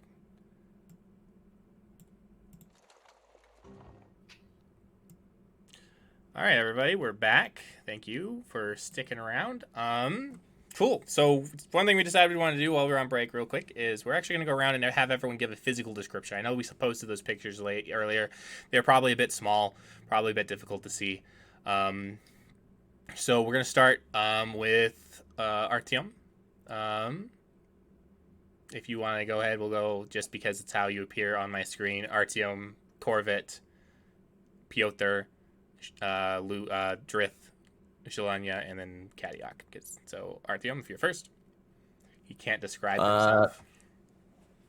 So Artyom is at first glance he looks like he's a younger man, probably, in his later 20s. He's a little shorter than you'd expect him to be, probably like a 5'7", 5'8". And he is wearing chainmail armor. He's got a blue and white tabard that drapes over it with some of the armor plating pieces that cover him. So long brown hair and brown facial hair. That's kind of unkempt and scruffy, kind of reflective of his time on the streets, as he mentioned earlier in the stream. He wields a war hammer, a large wooden shield that has metal on the edge to offer it more strength and more support. And suspiciously enough, it looks like most of the time he knows what he's doing, despite the cloth on his face. Cool. My turn, Patrick? Yes, Cor Vit, yep. Awesome. Cor Vit is about a very similar height as Artyom, but he is very stylish. He is wearing very expensive royal blue clothing, and it's got insignias, got floral patterns on the fancy vests, and very interestingly, as has been mentioned a few times, he looks very human, with the exception of his pure golden eyes. And with him, he carries a gorgeous silver spear that is etched with runes across it in blue and crimson. And that's him. Okay. Pyotr. Out of character, for whatever reason, my brain thinks my name is Artyom, and so I apologize. I'm like, who is the what? Come on, Adam. Anyway, Pyotr is dressed in decently nice clothing, we'll say, not necessarily super expensive. I'm not very good with physical descriptions, but yeah, about roughly average build, decent clothing, and yeah, my brain's just running in circles. Love you all, bye. All right, Drith. Drith is gorgeous. He has beautiful, long, luscious white hair with a very handsome white beard and bright green eyes. Green is his favorite color because it reminds him of the leaves back home. And so dark green pants, dark shirt, or dark green shirt with like a just leather armor and boots. And he's often seen just kind of looking around at the beauty of nature. All right. So Zhelaniye is fairly young, like 19, 20 years old. She looks pretty ragged. Like her armor, she's got this kind of chainmail armor that is super beat up, super scuffed, super wrecked. her clothes that she has are really tattered and torn. She has this hooded cloak up that actually comes up over her horn, so you can't really see much of them except for like right here in the front. But what you can see, they are super beat up, chipped, scraped, cracked. There's scars all over like the side of her neck. When you can see her arms, there's just like cuts, bruises, scrapes, scars all over her skin, which is a sort of gray color. She is a tiefling. So she's got the white horn, she's got gray skin, and her eyes are just pure deep red. I think that's it. All right. Kadiock. All right, Kadiock is average to shorter average height for a dwarf. As dwarfs are, they are, short and stocky. He has a mix of dark brown and black, little bit of graying hair, longer, big bushy beard, same deal. He's wearing a necklace. Let me just hold the camera. He's wearing this necklace here. It's got that symbol on it, and that symbol is also engraved on the maul you will always see him with, or at least the vast majority of the time see him with. It looks a little big for him due to it being a full-size maul and him being a dwarf, but he wields it quite well. And when he's swinging it at someone, they don't necessarily worry about it looking a little big on him. They worry about it being big towards them.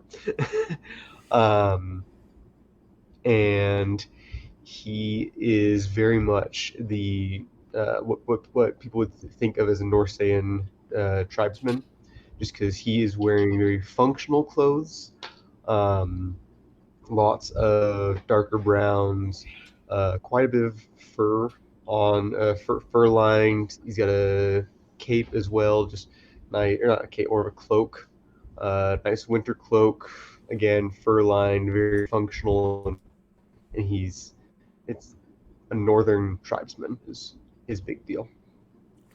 All right, thank you. Cool. Hopefully that'll help players as well as you guys, viewers, to picture them. You will get, of course, more opportunities to look at the art that our wonderful friends and family members and artists made for help us make and have made for us, and you will get the opportunity to look at that more in the future. But we'll pick up where we left off.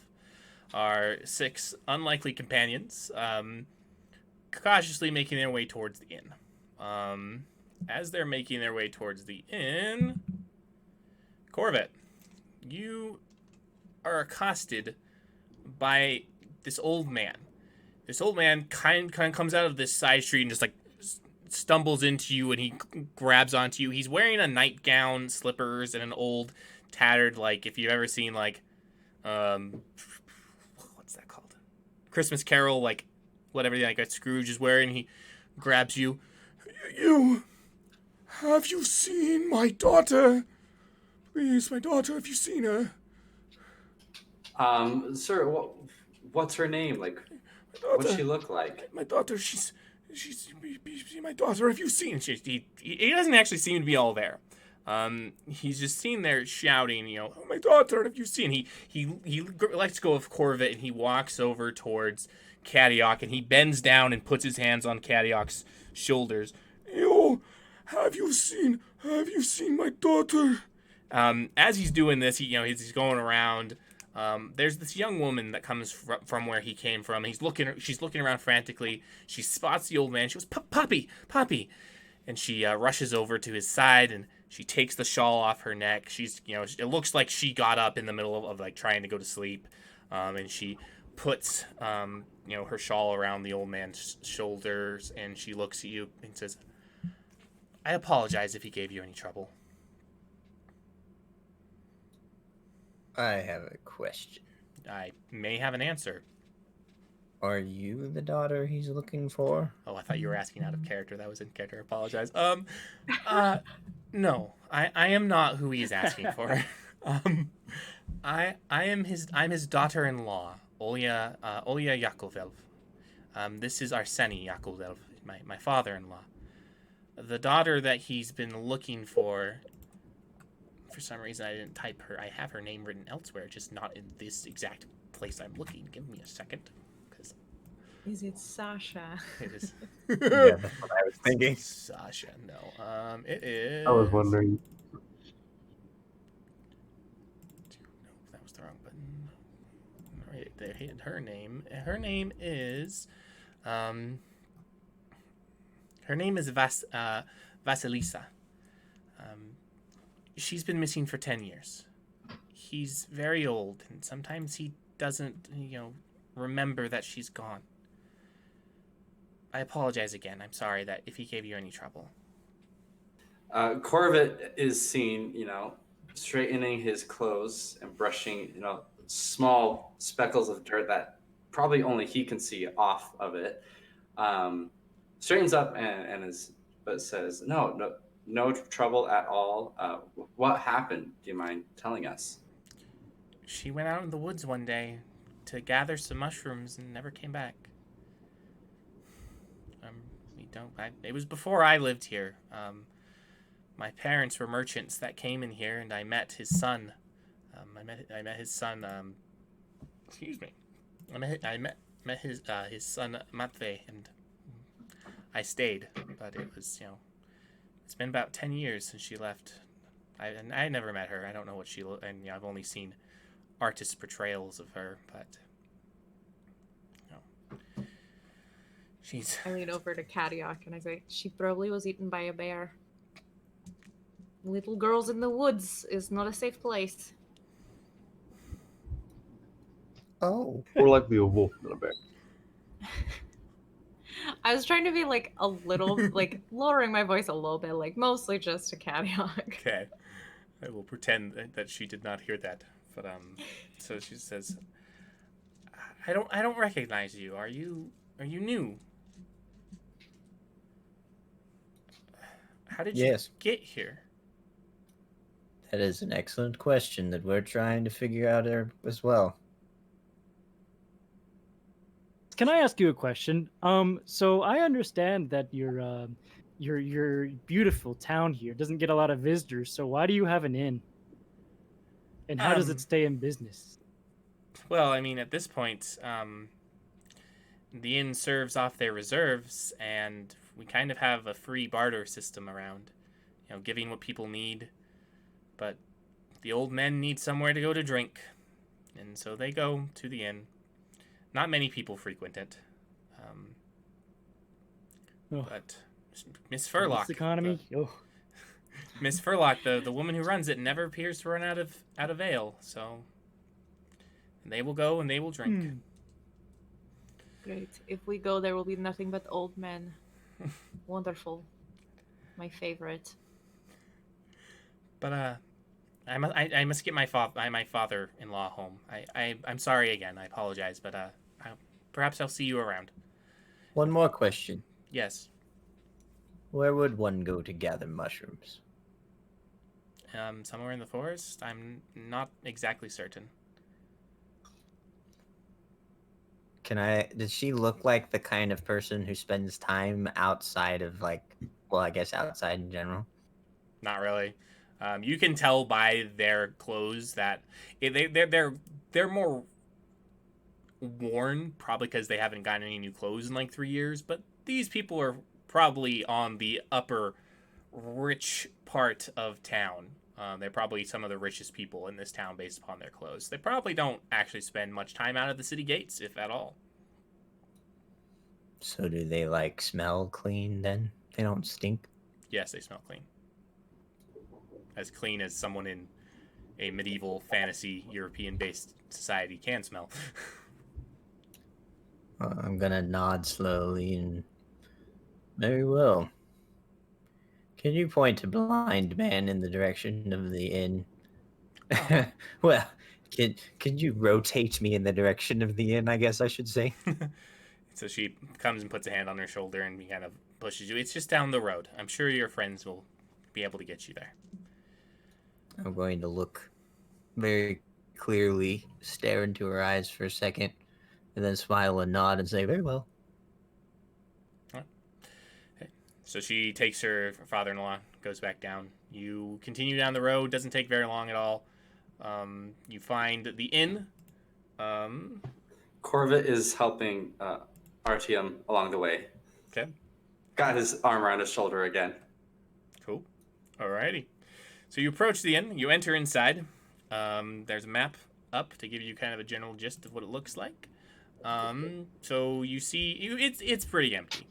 You know, it's not a very large inn in the first place, but it's pretty empty. Anyway, there's a fireside, you know, on that left side right there. A fireplace on the left side. You know, a deer head mounted next to it. The table closest to the inn has 4 old men sitting at it. You know, as you enter, there's a bell that ching goes off over your head. And this woman comes out of the room that you assume will be, you know, is the kitchen. She comes out, turns around the corner, and looks around. She's a middle-aged woman with brown hair with a few streaks of gray. She looks at you, you know, clearly surprised. Oh, guests. Come in. Take a seat. She pushes 2 of the tables together, you know, and removes 2 of the chairs. That way there's a table of 6 for you guys to sit at. And she motions, please take a seat. Please take a seat. Do you take a seat? Drith Yes. sits down. Okay. Yeah. After a little bit. Okay. I'm gonna sit down without Cor Vit's help, pretty much, and then just kind of like look at Cor Vit and go, "I heard the chair move." And look away very slowly. All right. Are there a bunch of old men in here? I mean, there are the 4 old men that are over by the fireplace. Okay. But not like tons and tons of old men. It's just the 4 of them. Over All right. by I the just want to fireplace. make So, sure that where I'm uh, sitting, I can see them. Okay. Cool.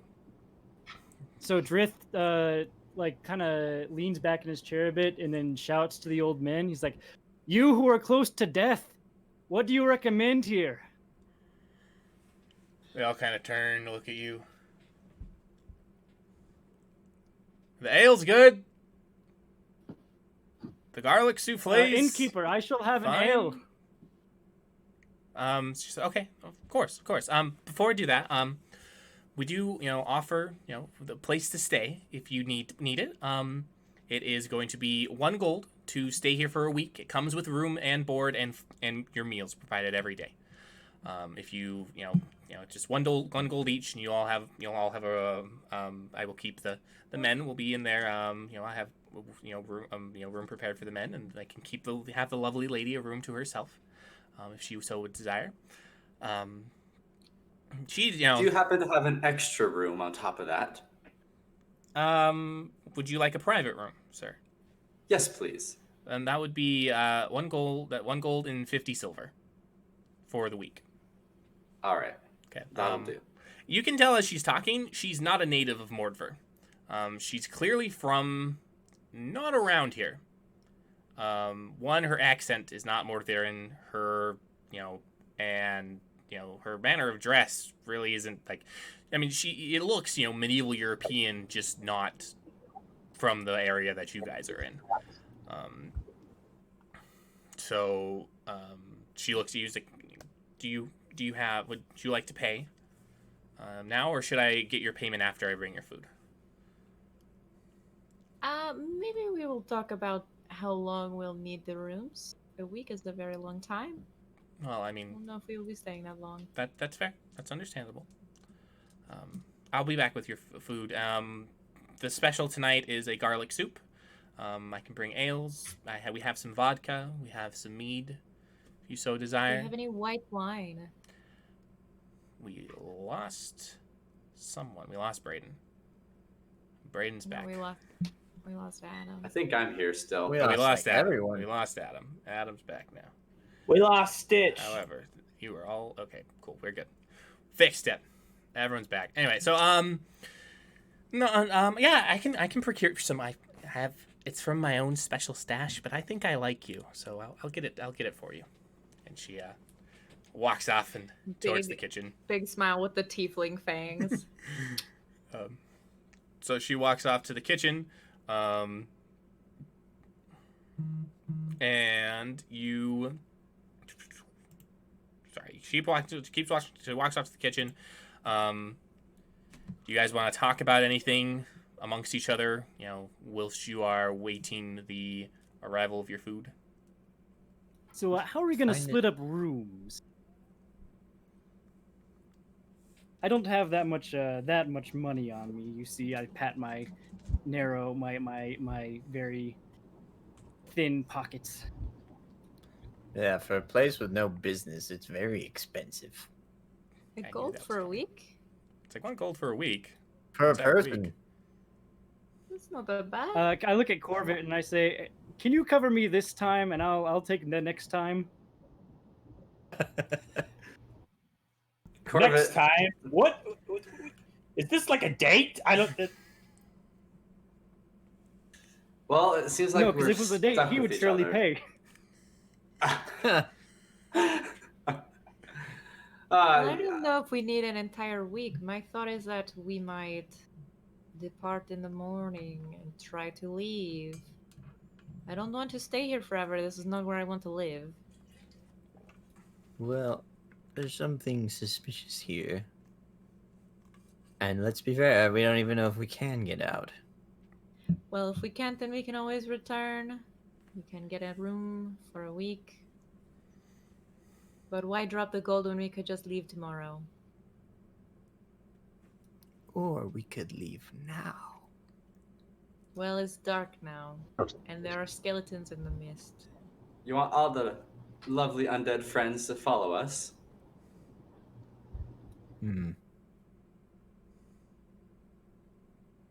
To be fair, though, I'd also rather them not follow us here or find us here. However, it is dark. I can't see. So we should probably stay here for the night. Very well. I do have a question for all of you. The Yakov elves. Anybody notice that they were clean? You know, I'm gonna kind of look around. They didn't smell funny. They don't seem like people who would go gather their own mushrooms. Well, maybe they stopped 10 years ago when their daughter was eaten by a bear. They got rich. She was from- eaten by a bear. Is that what happened? What the? That would be my guess. No, People no. wander in the woods, they die. I'm gonna face palm. I'm gonna kind of shake my head. No, but Bears would- eat people? What the? bear- Most of the bears I knew were friendly. Battlestar Galactica. But the where would their money have come from? If all of a sudden, Well, she did say that her parents were merchants, and if she were to meet his son, then that would imply that they would also be rich. And for the record, bears do not eat people; wolves do. I know some bears probably eat people, but something is just odd. People are disappearing. Monsters are rising up in the mist. The mist came out 3 years ago. We magically pop up. I'm just saying. I mean, there's no denying there are weird things happening, but there was 10 years ago someone disappeared. 3 years ago the mist happened. Today we show up. I don't think they are necessarily linked. There's a long time span there. Well, one thing's for certain. I feel we need to figure out how we can leave. And so that I think we might be all in agreement with. And so More than anything, I want to make sure that we don't get dream sucked into another cave, because that was not pleasant. So do we Agreed. not sleep? No, I'm sorry. I was trying to say we should try to figure out the source of why we got sucked in here, and I imagine that the source of it is probably, around here where this mysterious activity has been going on with the mists and everything. I agree. What if we leave just to come right back? I do think we should check I out say- the borders, even. Have I? So we have a couple of DM? options. We can either go to. Excuse me, Miss Tiefling. I No, apologize. it's okay. I was gonna ask DM. Have I ever heard of like dream-related mishaps? Is that a thing that ever happens? Give me an Arcana check. Oh, great. Or a religion check. One of those two. Take your pick. Okay. That'll be wow, I'm not good at any of those things. +2. That's 18. You've never heard of anyone dying from a dream. You definitely have heard of things, people claiming to have, see visions, have prophecies from dreams. But you've never heard anyone of dying from a dream, if that's what you mean by mishaps. I mean, are you in... I was more thinking like the being teleported across the world Yeah, via dream. not that you know of. Okay. Continue, sorry. So at this point, Miss Furlock has returned with your meals, and she hands it out to everyone, and she puts down the drinks in front, and she's expertly carrying a just one huge platter that has everything on it, not even look like she's gonna drop it, and she's just dropping and putting everything in front of everyone, and she grabs this nice little stemmed glass with some white wine and sets it in front of Zhelaniye. Says, "There you go, darling. Is there anything else that I can get you?" No. All right. I will be in the kitchen. If you need anything, just let me know. I will come back, see if you want a room for the night. And she turns. Thank you much. She turns, walks away.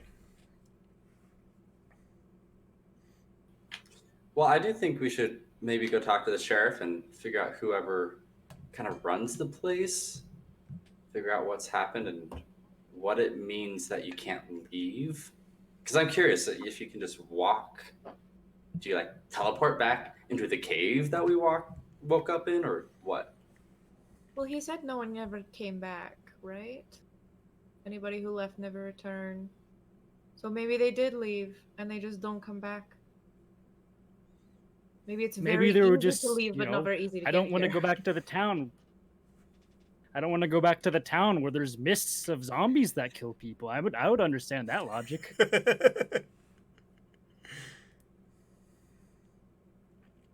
And Not so as he's the question is, eyeing I think we should investigate, but do we want to do that now or in the morning? definitely at the morning. I think Morning. we could All right. all use a good night's rest to clear our heads and be in a better frame of mind. All right, so Cor Vit is paying for all our rooms, and we'll get a good Hold night's up now. sleep. And... Hold up there. Ah, yes, I like this arrangement. Eat the rich. All right, it's settled in. Cool. Let's see how much it costs, first of all, for one night of 3 rooms. It would be 14 silver pieces for one night for each. 14 silver pieces each. Per person or Well, per room? Kadiock, Let's say per room. 14 silver pieces per room. Kadiock has decided that he's sleeping inside, as Sleeping he's where? used to, Outside? outside. So not paying for a room. He'll pay Okay, for then. his meal, but not for lodging. So still, Does he say that out loud, or does he just head off out the doors without telling anyone? He's Well, good not night. heading out yet, but once people start going to bed, he's gonna go make himself a bed outside.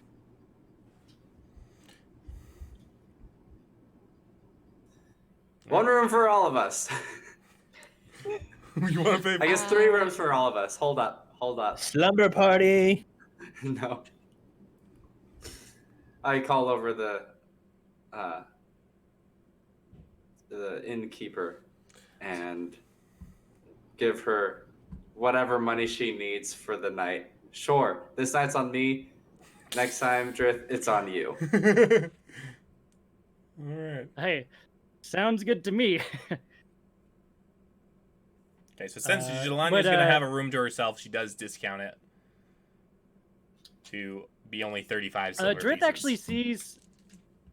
actually sees Kadiock going outside and says like, "Hey, would you like a buddy? I actually prefer, the outdoors. It reminds me of home." So that'll only be 21 gold pieces then. I mean, not gold pieces, silver pieces, silver pieces. Holy gold pieces! What? 21 silver I am pieces. not paying then. So do you accept Drith's offer to come with you? Kadiock grumbles, if you must. Drith says, "Perfect." Okay. And he pulls out a goose down pillow from his pack. All right. Sleeps on the ground next to Kadiock. So are you guys, so start with you two, Kadiock and Drith. Do you guys, attempt to, hide your sleeping arrangements outside, or are you just sleeping on the road? Or, what are you doing? Kadiock is going to find a nice wide tree trunk, sit down at the base of it, just swaddle himself in his cape and nod off. What about you, Drith? You making any... Drith puts his pillow on Kadiock's shoulder and nods off. as soon as the pillow is on his shoulder, Kadiock's eye opens. Once the head hits the pillow, he just scoots and just lets the pillow go into the ground. Okay. Drith has no problem with that and goes to sleep. All right. So the rest of you get your rooms and you go off to your rooms. So you two, you're probably about an hour into your rest when you see a lantern, you are woken to a lantern swinging and a voice calling, "Hey, you there? What are you doing outside?" Well, I was sleeping until you came along. It's against the law to sleep in the roads. You must either find place at the inn, or you're coming with me to the town jail. Take your pick. We'll go to the inn. Yeah, so we go and we get a room at the inn.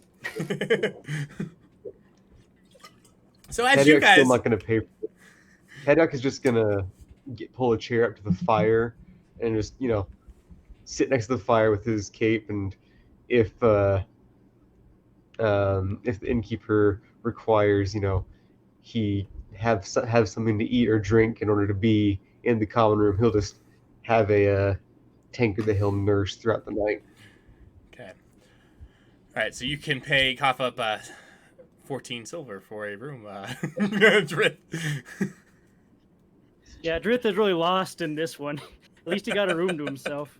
Do I get the discount as well? Oh yeah, you get the discounts if you're by yourself. So seven silver pieces. All right. What is this? This is Drith's big adventure of where to sleep, apparently. So, speaking of nursing something all night, Zhelaniye is gonna sit in she either is gonna sit in the bar tavern room, or if everybody leaves, she's gonna take her glass of wine upstairs to her room. But wherever she is, it's gonna take her a full 45 minutes to drink it, sipping incredibly small amounts and just savoring every little bit of it, just okay. All right. For a very long time. So Sandra does approach you, Kadiock, after a bit and says, I can tell that you're not exactly comfortable here. I do have a bale of hay that you can sleep outside. The guards will never find you, I can promise that, if you would rather sleep outside. But you have to sleep on the bale of hay. That would be wonderful. All right, so she takes you outside, leads you out. The floor is lava. You all have gone to sleep for the night. Dice roll. Artyom. You awaken to the sensation that you are being watched. You roll over, but can see no one. But the eerie feeling does not leave you. All right, hold up. I'm going to cast Detect Good and Evil. Well, remind me what it does.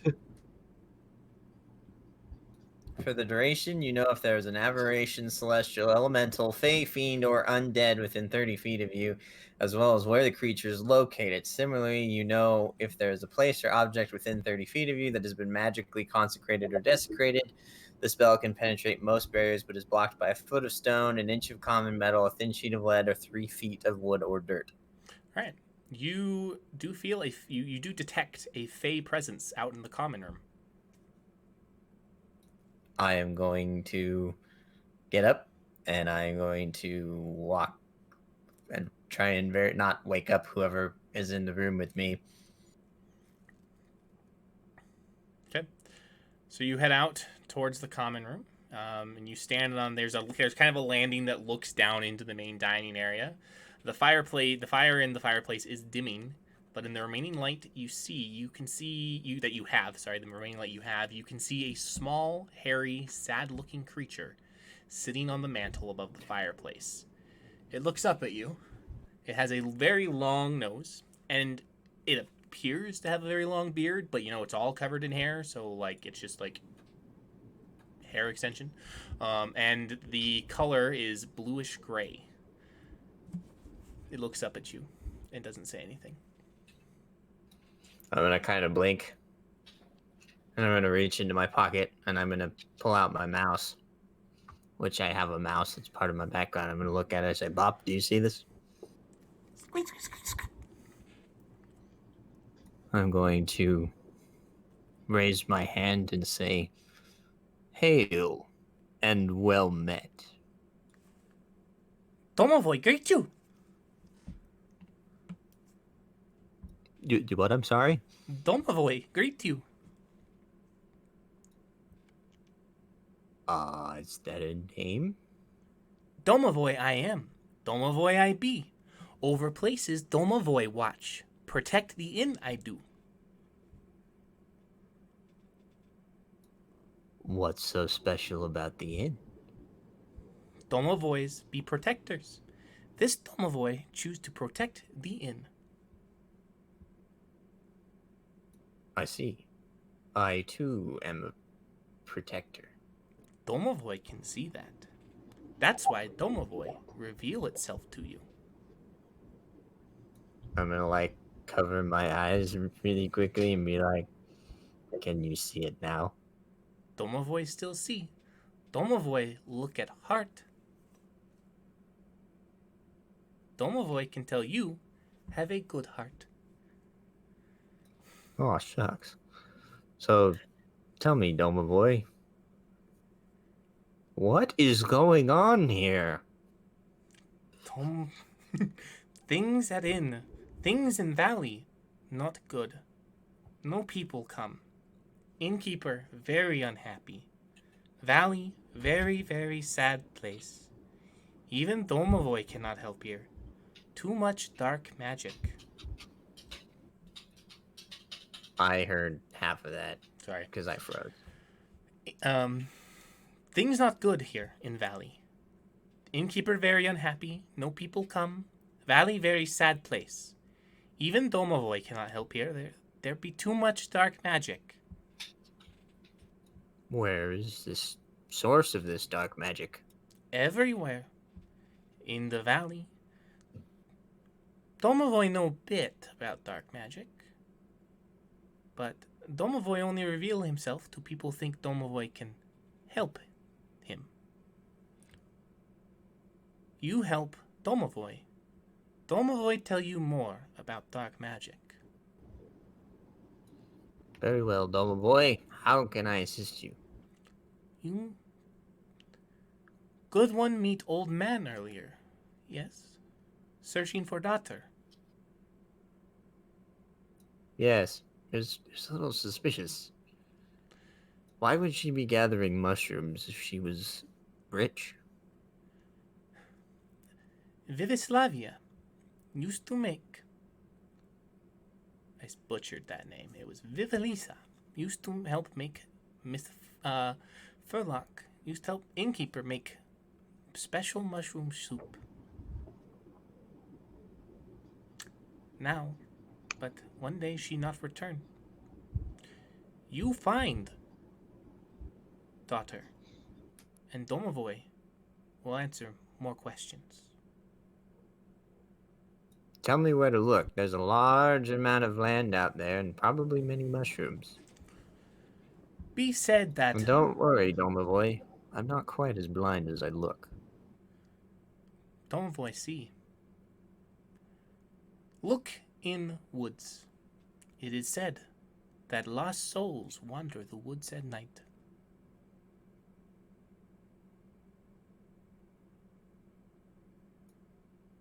Domovoy, would you know if we'd spoken to a lost soul already? Domovoy not know.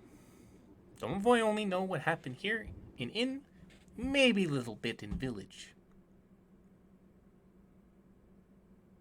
Very well. I shall. Domovoy, would you know how I can get out at night? They locked this place up. You good climber? Not in chainmail. But yes. There be secret ways. There be passage in old chapel that lead out. But no one go in old chapel. Old chapel filled with much dark magic. Don't go there unless you ready. How do I know if I'm ready?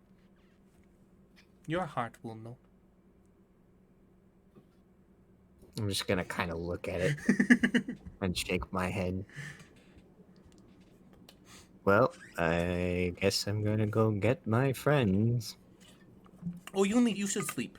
Domovoy apologized that wake you up, but Domovoy understand that mortals kind of freak out, is the term, when they see people talking to things that they can't see.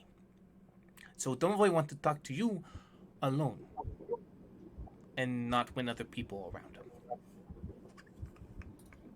Because they can't see me. Very well. Domovoy reveal himself to you because you have good heart.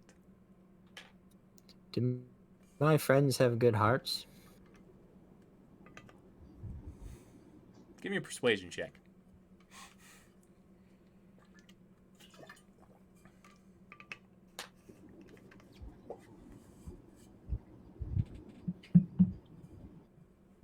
I got a 10. There be some dark secrets, but no one bad. Just not good like you. But you can Very trust well. them. Is there anything? I'll make my own decision on that, but thank you, boy. Now, is there anything else you can tell me? Nah, Domovoy said too much. You help Domovoy. You find daughter. Help Domovoy. Domovoy tell you more. And with that, you watch as the Domovoy kind of like fades from existence. You're pretty sure he's just turning invisible, but yeah, he's gone. You can't see him anymore. About what time is it? It's probably about midnight. So you were, awakened probably about midnight. So you have a few more hours of sleep left. Can I walk over and knock on the innkeeper's door, like room door? Sure.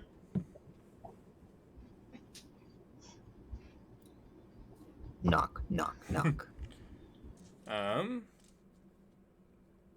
Takes a few minutes, but you hear some shuffling.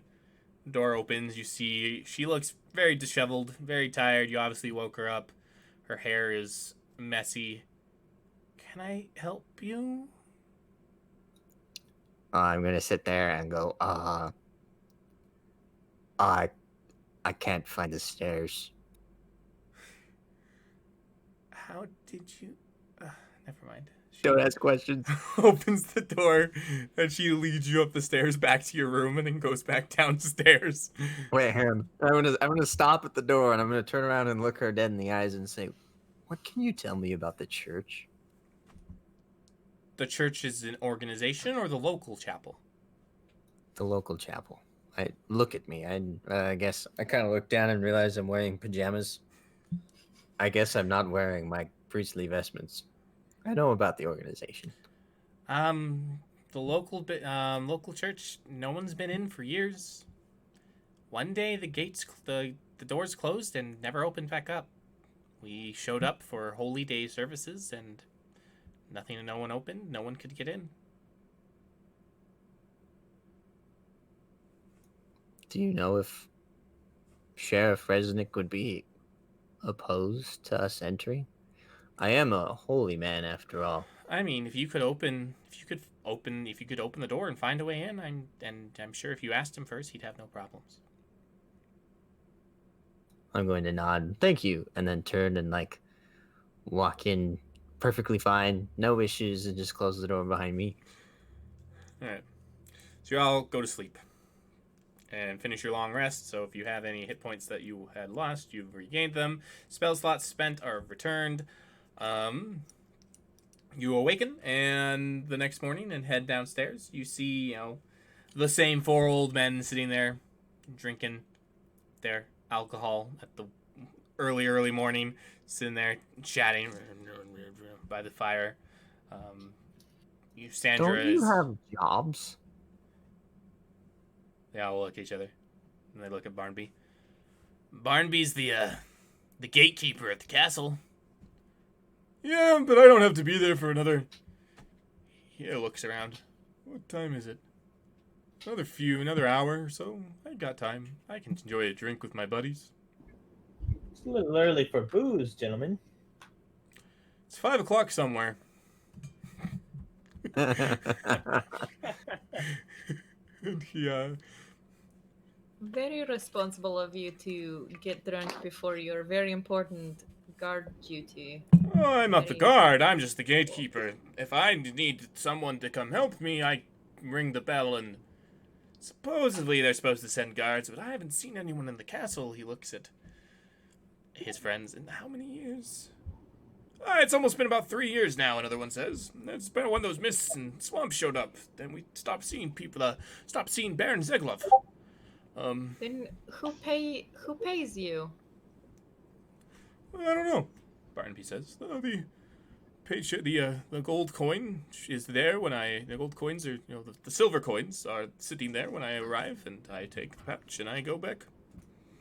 No one has come in and out of the castle in a long time, but I get paid, so I don't get paid to ask questions, though. So I see. These people are so complacent. They're just like, we can't get out. We can't It's get out. fine. Somebody will help me. That's Yeah. why. Wait, I haven't seen anyone in a while. Just One more day I shot. went to 3 my years. car and it was Yeah. gone. We're trying to do probably. But so they all just they return to their drinks. I'm assuming that you guys sit back down at your table that you've been at, your 2 tables you've been at previously, and Sandra comes out with garlic laced toast, lots of heavy on the garlic butter on the toast, and some eggs with lots of garlic seasoning. There's a lot of garlic on the food here for some reason. I'm gonna look at it and be like, why do you do this? Vampires. He's right, she says. Vampires. We're in Mordor. Vampire. There's lots of undead and vampires. It's said that the garlic keeps the undead away. Yeah, because Oh, your breath yes. stink. It's working so well. Thank you. I'll eat it. You can't see me, but I just threw my hands up in triumph. So I'm going to look at my friends and I'm going to say, we can't leave.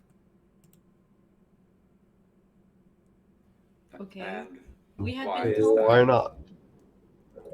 There is trouble brewing.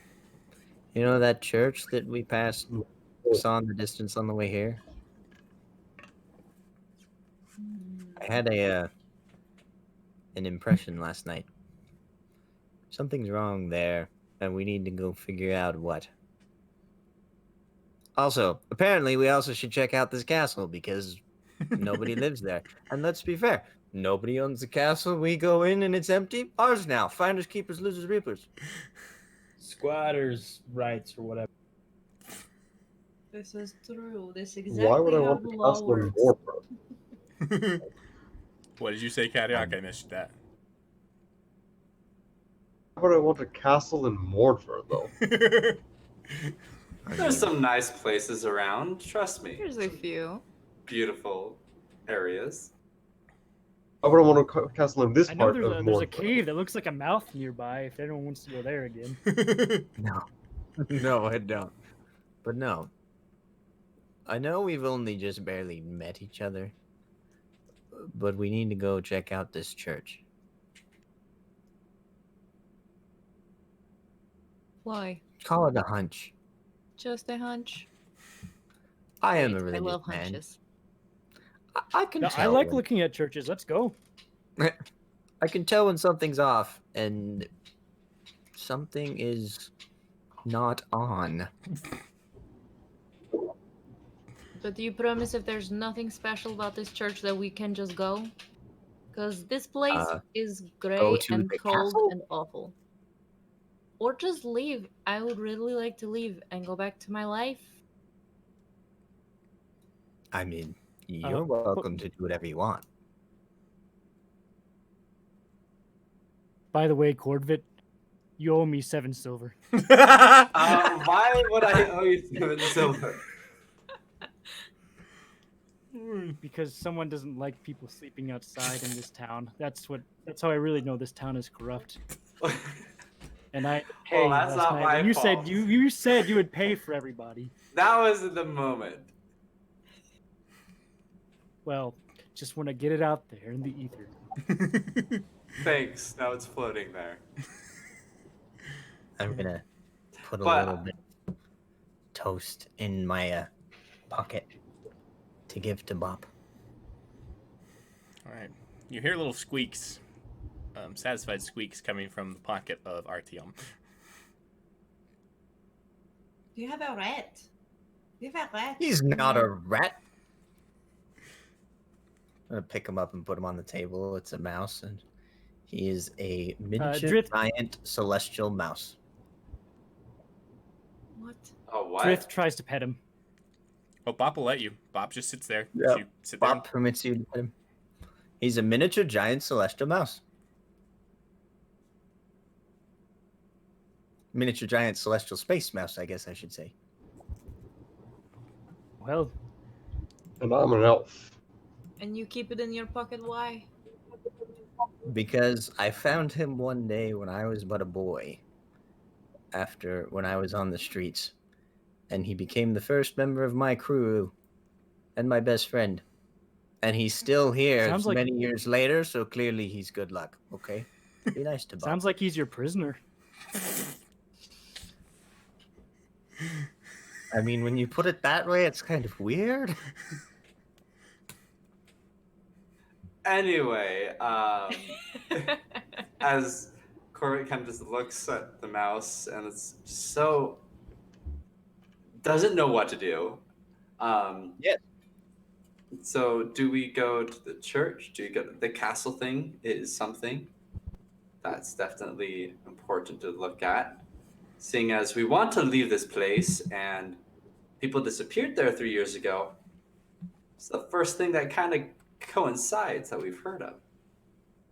You are a dragon touched, right? So you know the importance of the religion here in Mordor.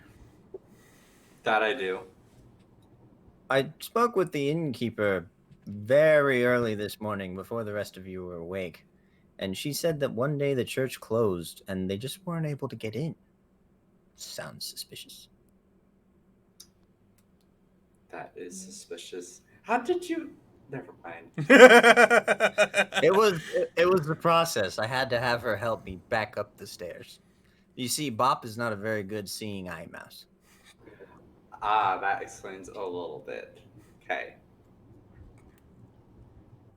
Well, the church is easy to get to. It's right here. Did the doors close 3 years ago? Did she say when it happened? Did she say that? Yeah. Yes. 3 years ago. Clearly connected, like I said yesterday. All right.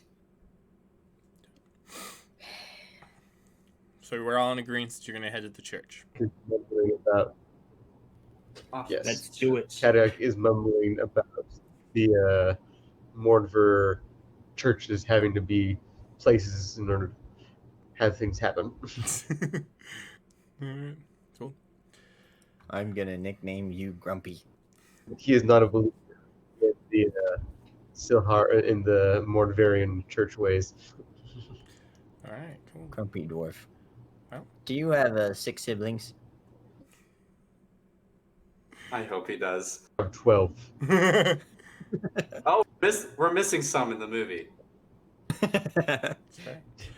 All right. So the party has agreed that they are going to go to the church, and I think that'll be The church we were warned to not go church we to. were warned to not go to. Well, we don't know that. Only Artyom does, Well, but Artyom does. It's true. So if we die, it's all his fault. Yep. And the campaign will end next session. Drith is just I'm going sure. there to check out the architect. It's fair. So we're gonna call it there. I think that's a good, stopping place for the evening. Normally we would go for another 15 minutes, so but I feel like it's a good stopping place for the evening. So that's what we'll pick up is you guys heading off to the church next session. I just want to say thank you to our viewers. Thank you for coming by. If you liked what you saw, drop us a follow. We're really close to getting to 50 followers for affiliate. Thanks for coming. Smash that like button. There is no like button on Twitch, but it will be up on YouTube if you really want to. But yeah, so drop a follow. We're really close to those 50 followers. Thank you for the 2 people who have followed. I appreciate. Thank you so much. But yeah, drop us a follow so we can get there. Just a few plugs before we go. Lydia, So Lydia does her own show over on her channel, Stay at Home DM. They are a weekly show on Mondays. They start at what time do you start Eastern time? 8 Eastern. 8 Eastern. So if you are watching Mountain Standard Time, where most of us are at, that would be 6 p.m. Mountain Standard Time, 8 p.m. Eastern Time. Go check them out. I would also like to give a shout out to the people who helped make this possible by helping us make art. First and foremost, Liz McKinney made most of the art for most of her characters. It's great, glorious. Go check her out on Instagram. I will, if you stick around for the credits, you'll see a link to her Instagram page.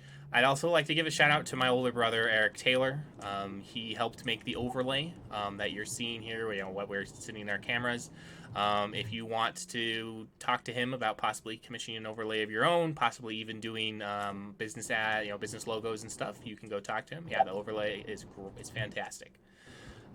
It's really good. I tried for weeks to make an overlay on my own, and then I went to my brother and I was like, I don't like it. Help me, and he helped me, and it was great. Also, give a shout out to Timothy Bishop. He is responsible for the art for he's responsible for the art for Pyotr and my DM art.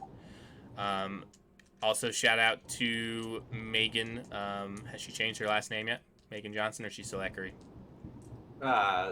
Working on it. Working on it. So Megan is Braden's wife. She made the art for Cor Vit. So yeah, and then so thanks so much for coming to watch. This is a lot of fun. I look forward to doing it again. So we'll be back on the, let me just double check. It'll be the 9th of September is when we'll be back. I also do some video game streams here on Tuesdays, Fridays, and Saturdays. So if you want to come chat about D&D or chat about the game, what we just played, I will be happy to do that. We will be going back through the chat, collecting any questions that we saw to be able to, we're hoping that we'll be able to do a format of some kind to answer any questions that we might have seen there. But yeah, thanks for coming. I'm rambling at this point, so thanks guys. I will talk with you all later if I can. There we go. Bye. Bye guys. Bye. See you guys.